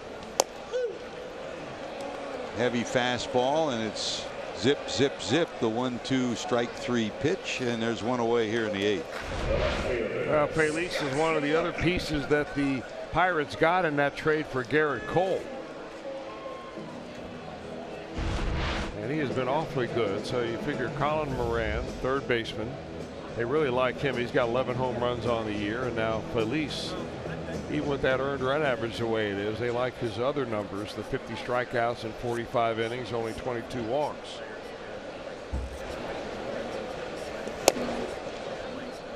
What do you look at first, hits per inning or strikeout walks? I like well, a combination of all of them, actually. You know, it depends where you are in your development. If you're a young guy, maybe an amateur type player, or very low in professional baseball, I'm looking for strikeouts per inning, especially out of a potential reliever. But along the way, I always like the guys that throw strikes. So I think one of the biggest misnomers around is that he's got a great arm, we'll teach him how to throw strikes. He's got a great arm, we'll teach him how to throw a curveball. And sometimes it's as difficult to teach a hard thrower who is wild how to throw strikes as it is a soft thrower to throw hard, which you can't do. So I like the guys that throw the ball over the plate. And I think, you know, we went up to listen to Roger Clemens talk last night at the Green Diamond. And that was always the thing that he said that was impressed upon him by Bill Fisher. He set the record 89 straight innings without a walk when he was at the Orioles. Fish. A walk to Schebler on a 3-2 pitch, so 1 out, 1 on. And here's Jose Peraza. Peraza 1 for 4 on the night. Don't forget, following every Reds game, 2 more after today, we've got Fox Sports Ohio bringing you our Reds Live postgame, brought to you by Performance Kings Honda. For a complete recap and interviews from the locker room, stay with us for tonight's Reds Live postgame.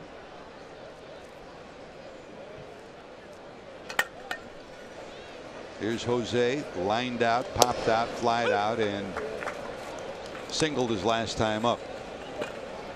What was the one thing you took from Rocket last night more than anything? I thought his preparation for a game was very interesting. And he would go over and over the lineup. It was almost sounded to me like a prize fighter, that he was getting fired up for that one day of the week in which he was going to get out there and fight. And that he said that the night before he would sleep, or the night before he'd pitch, he would hardly sleep at all, because he'd go over the lineup, he's getting himself psyched up and go over the lineup and so on. But the night before that, he'd get a really good sleep. So if he's pitching on, say, Saturday, like tomorrow, tonight he wouldn't sleep, but last night he had a good night's sleep, and he said, I didn't need that the night before because I would be so full of adrenaline that it didn't matter. What a competitor. Oh, yeah. You can tell. I mean, to hear a guy speak like that at length about his craft, I find it fascinating. Congratulations to Bob Crotty and everybody out of Green Diamond for bringing him in and Bob does so much, and you know, one of the biggest highlights for me last night was the $20,000 he donated to Not Whole Baseball. Yes. You know, he's also donated to the Joe Nuxhall Character Development Fund too. Well, I think it's a Character and Courage Foundation that he runs that has done such a good job. I mean, you know, there are so many great foundations that are surrounded around baseball in this area. Reds Community Fund obviously highlights the list. But the Joe Nuxhall Foundation up there, and the Courage and Character Foundation that Crotty runs, and there's a number of others. The Kid Glove organization that raises, you know, $300,000 a year for amateur baseball and softball in this area. 2 balls, 2 strikes. Feliz delivers to Peraza, and he got it. Second strikeout, second out of the inning. It's a rarity right there. Peraza does not usually go down on strikes.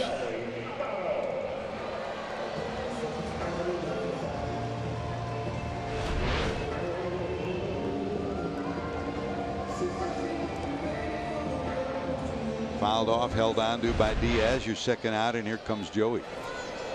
Votto tonight has been on base all 4 times, 2 walks, a double, and he scored on the homer by Suarez in the 3rd, and a base hit. There's a bouncer right down to first, and they'll get him out for the first time. Reds trail 7-2 going to the 9th.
Brought to you tonight by Geico. 15 minutes could save you 15% or more on car insurance. And by Toyota. For over 30 offers, visit buyatoyota.com. Toyota, let's go places.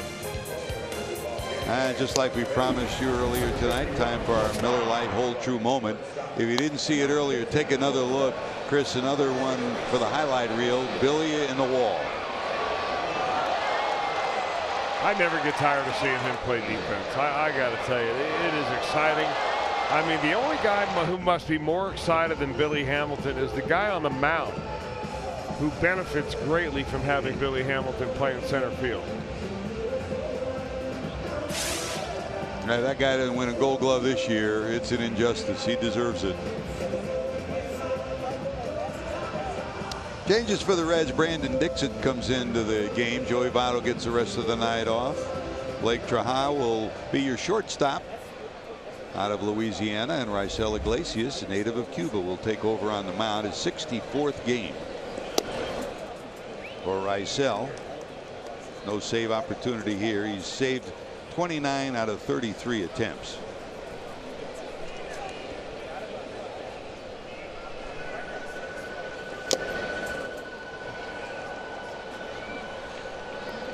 Now, really, if you look at the numbers, very similar this year to last year. His earned run average 2.49 versus 2.48 a year ago. You know, hits to innings pitch, walks to strikeouts, almost identical.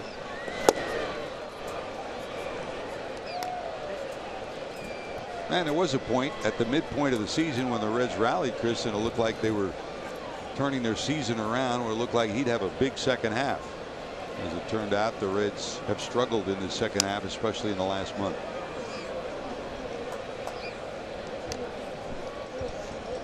Here's Starling. I think it'll be. I'm sure that if he comes back with the Reds next year, that Iglesias will be the closer. I mean, he's got as good a stuff as any closer out there. But the one problem that we've seen from here that has been a consistent problem, and you don't want to see it from your closer, is the number of home runs he gives up.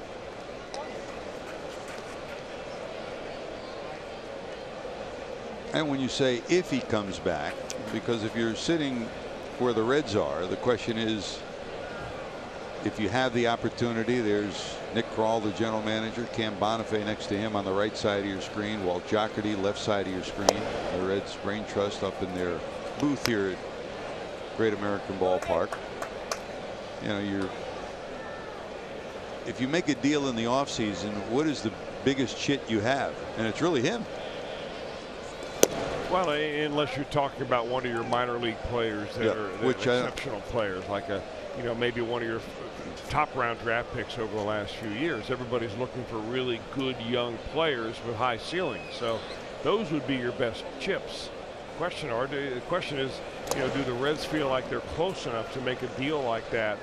And are they desperate enough for starting pitching to deal away a guy like Nick Senzel or India or one of these other players?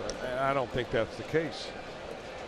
But they do need to make some dramatic moves, and I don't think that you can get all of your problems fixed in free agency when there have been a lot of other teams that have been saving money for 2019 this winter. The Pirates are one of them. The Phillies are one of them. The Atlanta Braves are another team. The Milwaukee Brewers are going to spend more money in the marketplace over the winter. So you're not the only one that has their checkbook out. Walk to Marte. Here's Bell. 1 for 4 on the night. Fly ball left field.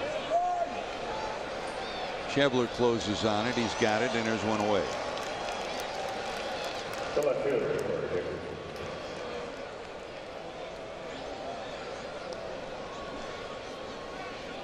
And that'll bring up Corey Dickerson.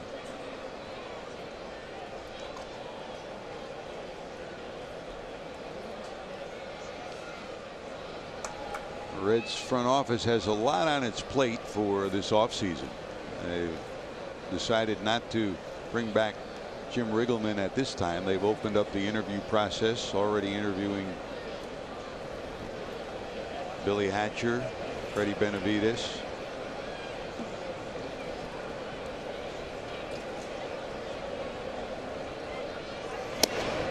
Pat Kelly, as well as John Farrell from the internal side of it. They'll continue with a list of those that have managed before at the major league level, or at least coach at the major league level. Coaching staff will have to include decisions there, and they've made some changes at the minor league level. So they've got a bunch of work, and there's an error on the throw by Iglesias. Hamilton's got a chance, and he won't get it there in time. Boy, that is just so sloppy on the part of Raisel Iglesias. There is just no reason in the world why you need to rush that throw. The most important thing you do is you get that lead runner. Got a chance for 2, but assuredly 1, and no chance for Traha. Marte will go to third, so it's 1st and 3rd. Well, how many games have we seen this September that have ended on this type of note, where it's just ugliness spilling out all over the field? Now, you don't hit or you don't pitch, it's one thing. Frustrating from a management standpoint is when you play sloppy baseball, and the Reds have been guilty of that this month. And that guy's been victimized by it.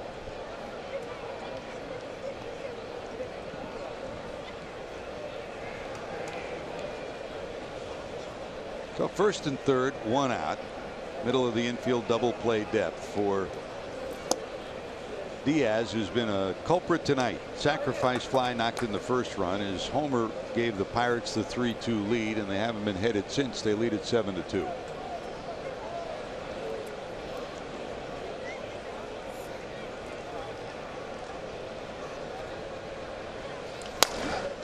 Now, I give Jim Riggleman credit. While he does not have the job for next year, and he still may get it. I mean, he's part of the interview process, so they could go through the process and he still might be the manager. But in a team meeting, he told his players after some of this sloppy defense, you guys better hope I don't get the job, because if you come to spring training, be ready to work. You all have to get better defensively. Swing and a miss. Well, I mean, they ought to be able to go to spring training willing to work anyway. I know what he's trying to say, and you know, it's just it's hard to polish it if it can't shine in the first place. But I mean, just take for instance the record that the Reds have against the Pittsburgh Pirates this year. The Pirates are, after this ball game, and it looks like they're going to win this game, will be 13-4 against the Reds. You can't tell me that this Pirates team is that much better than the Reds. And that's the frustrating part.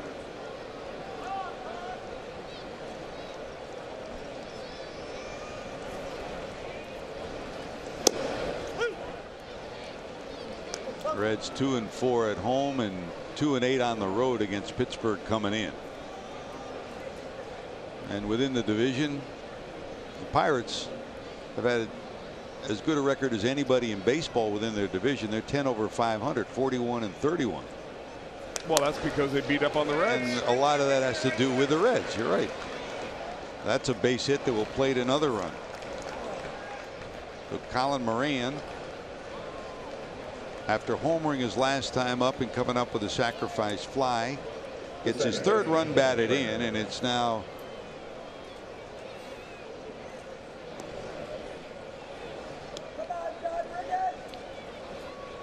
8-2. The Pirates have the lead.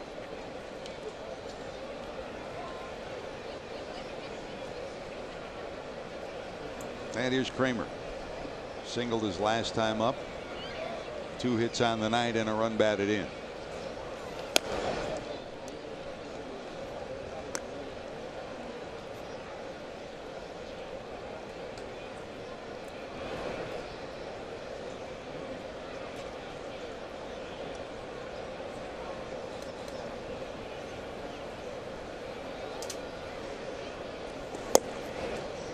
Breaking ball misses down low.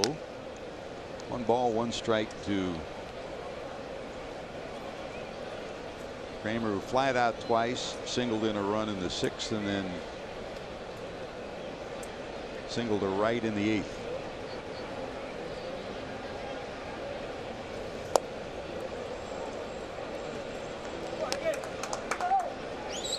Looking at the 9th for the Reds. Scooter Gennett due to lead it off. Suarez and Barnhart due to follow.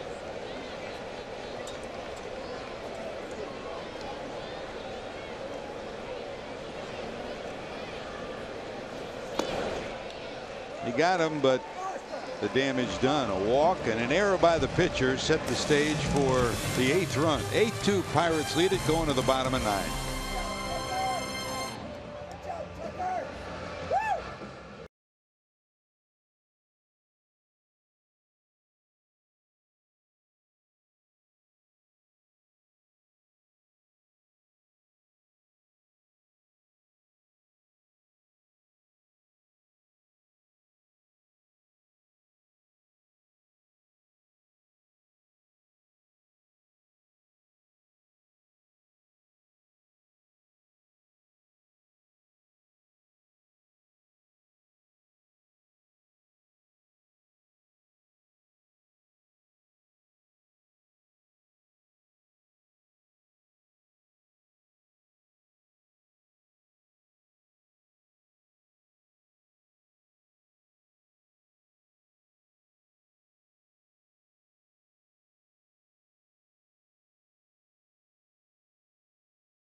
Ohio with all the info you need for that game, including tomorrow with the Reds Live presented by Ray St. Clair Roofing. Don't forget 2 different start times. Tomorrow it's a 4:10 start, so Reds Live will start at 3:30, and then don't forget on Sunday all the games will start at the same time. Though it's a 3:10 start, the Reds Live will be at 2:30. Tomorrow's probables: Jamison Tyone had an outstanding year, 14-9, an ERA of around 3, and we'll get another look at Michael Lorenzen in the starting rotation. Reds Live at 3:30 on Fox Sports Ohio.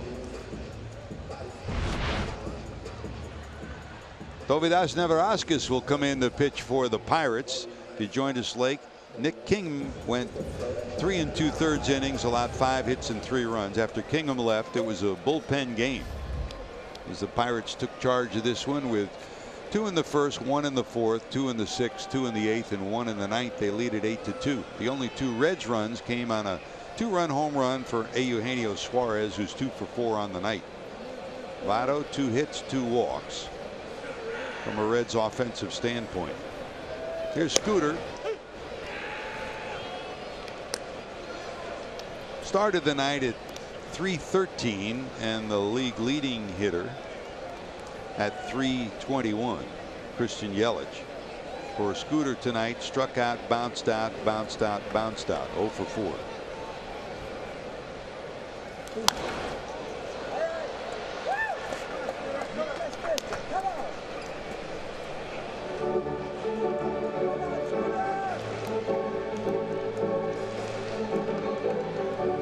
Whatever happens in the race for the batting title in the National League, that guy's had a great year.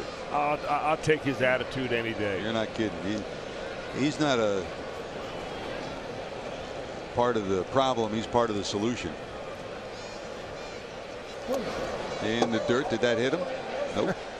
he thought it did, which is almost as bad.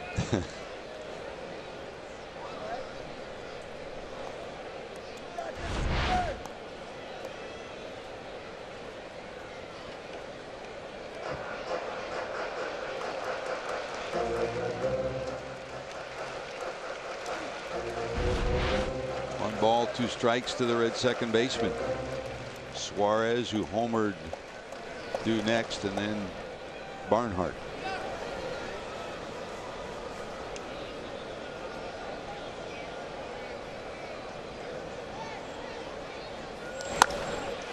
Hit pretty good right center field, but Marte there, he'll put it in his pocket. Hey, join the Reds for Fan Appreciation Day presented by Ace Hardware. Special prizes from Frisch's, Montgomery Inn, La Rosa's, Dunkin' Donuts, and many more will be given away throughout the game to fans throughout the ballpark. See your Redlegs take on the Pirates for as low as $12. Visit Reds.com for tickets. Postcard entries are accepted.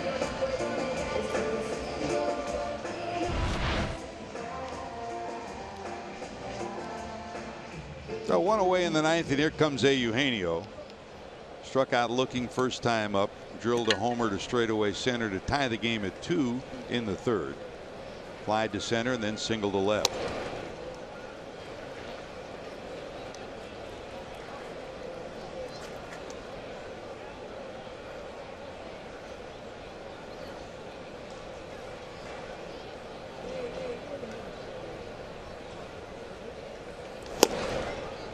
.97 on the outside corner, swing and a miss, and it's 1-1.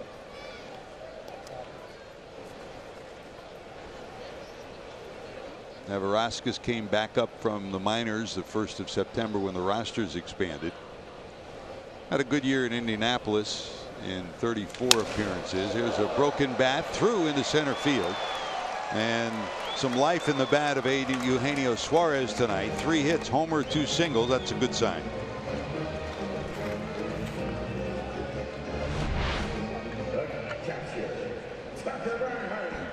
Yeah, got it on the end of the bat, but was able to go with it right back up the middle. They play him around the pull on the infield a little bit. So Suarez gets his 3rd knock.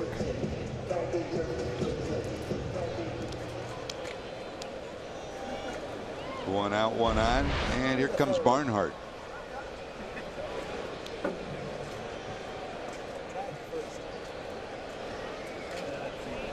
Single, triple, single, bunt, single. Great night for the Reds catcher tonight. 4 hits, second time in his career 4 hits in a ball game.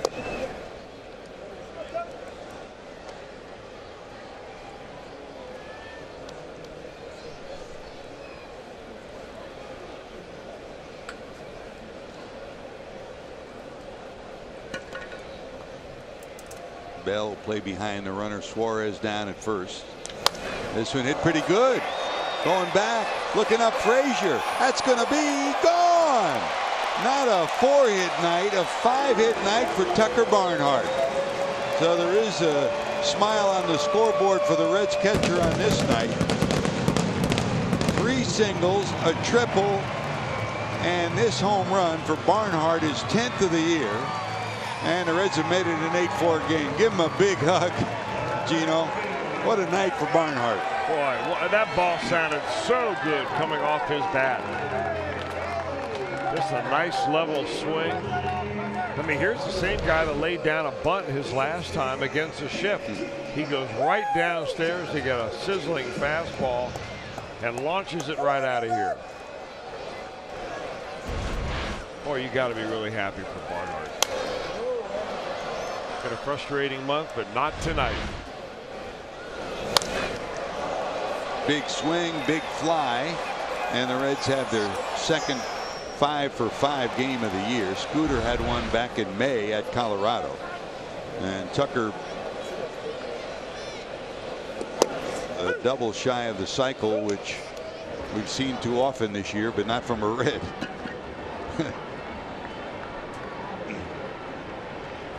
Great night for the Reds catcher. But once again, the home runs, the only production the Reds get offensively on this night. Each of their 4 runs came via the homer. The 2-run home run from Suarez after the Votto double in the 3rd, and here the single by Suarez and the Barnhart homer in the 9th.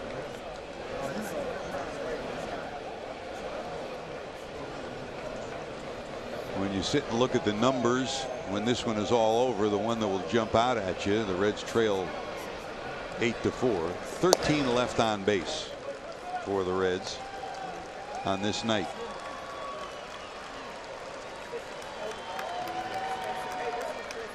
It's been a long time, I guess, Chris, since the Reds have had a catcher get 5 hits in a game. You know, I would have guessed it was Johnny Bench, but there was somebody in between Johnny Bench and Tucker Barnhart that did that. All-around good guy, Jeff Reed. The Reader. That happened back in May of 1989. Bench did it 5-for-5 on June the 14th of 1975.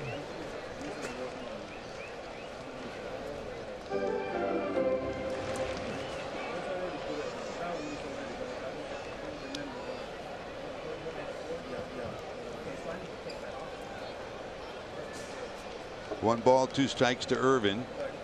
Lined out, intention of the walk, struck out, and then bounced into a double play. And Velasquez to the stretch with 1 out.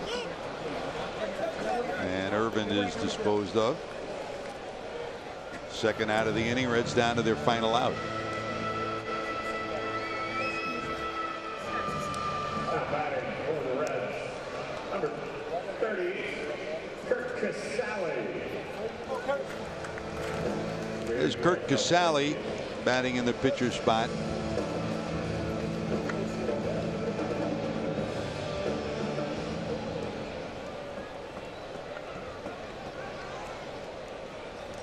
Numbers for Kurt pretty impressive. 290 on the year with 4 homers, 16 knocked in. A guy who spent most of his career in the Tampa organization, and after the Reds picked him up at the end of May, he had an out in Tampa. He was at AAA on June the 1st. They acquired him on the 31st, and he's been a solid contributor to this Cub, Chris. He's done well behind the plate. Offensively, he's helped out. Well respected by his teammates. Very much so, George. A very thoughtful guy. I don't think the Reds have a problem at all at the catching department. Obviously, they've got a reigning Gold Glove in Tucker Barnhart. Casale's coming here, giving the Reds more offense than anybody ever thought he was going to. Pitchers love throwing to him. I mean, there are a few things that need to be fixed. I'm not so sure that behind the plate is even worth mentioning.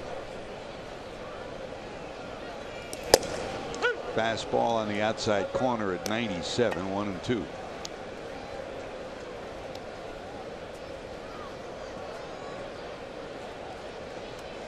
With the number of at-bats, he's a couple of hits away from 300. Would love to finish there for this 2018 season. 1 ball, 2 strikes. That's a little high. Don't forget, tomorrow Reds live at 3:30 for game 2 of the series. Jamison Tyone against Michael Lorenzen.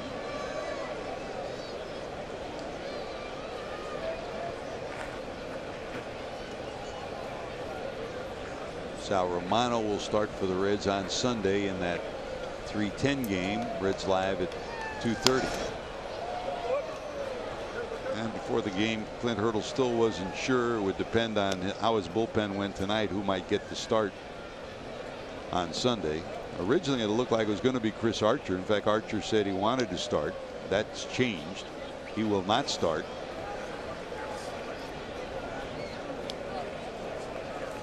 So, in all probability, another bullpen game. 2 balls, 2 strikes. Dribble to short. Quick flip. Casale's retired, and so are the Reds. So the Pirates have guaranteed themselves of at least a 500 season.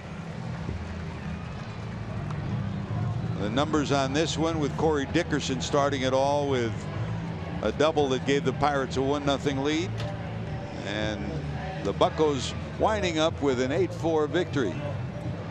8 runs, 13 hits, and an error for Pittsburgh. 4-13-2 for the Reds. Cincinnati leaving 13 on base on this night at Great American Ballpark. Coming up next, Reds Live postgame on Fox Sports Ohio.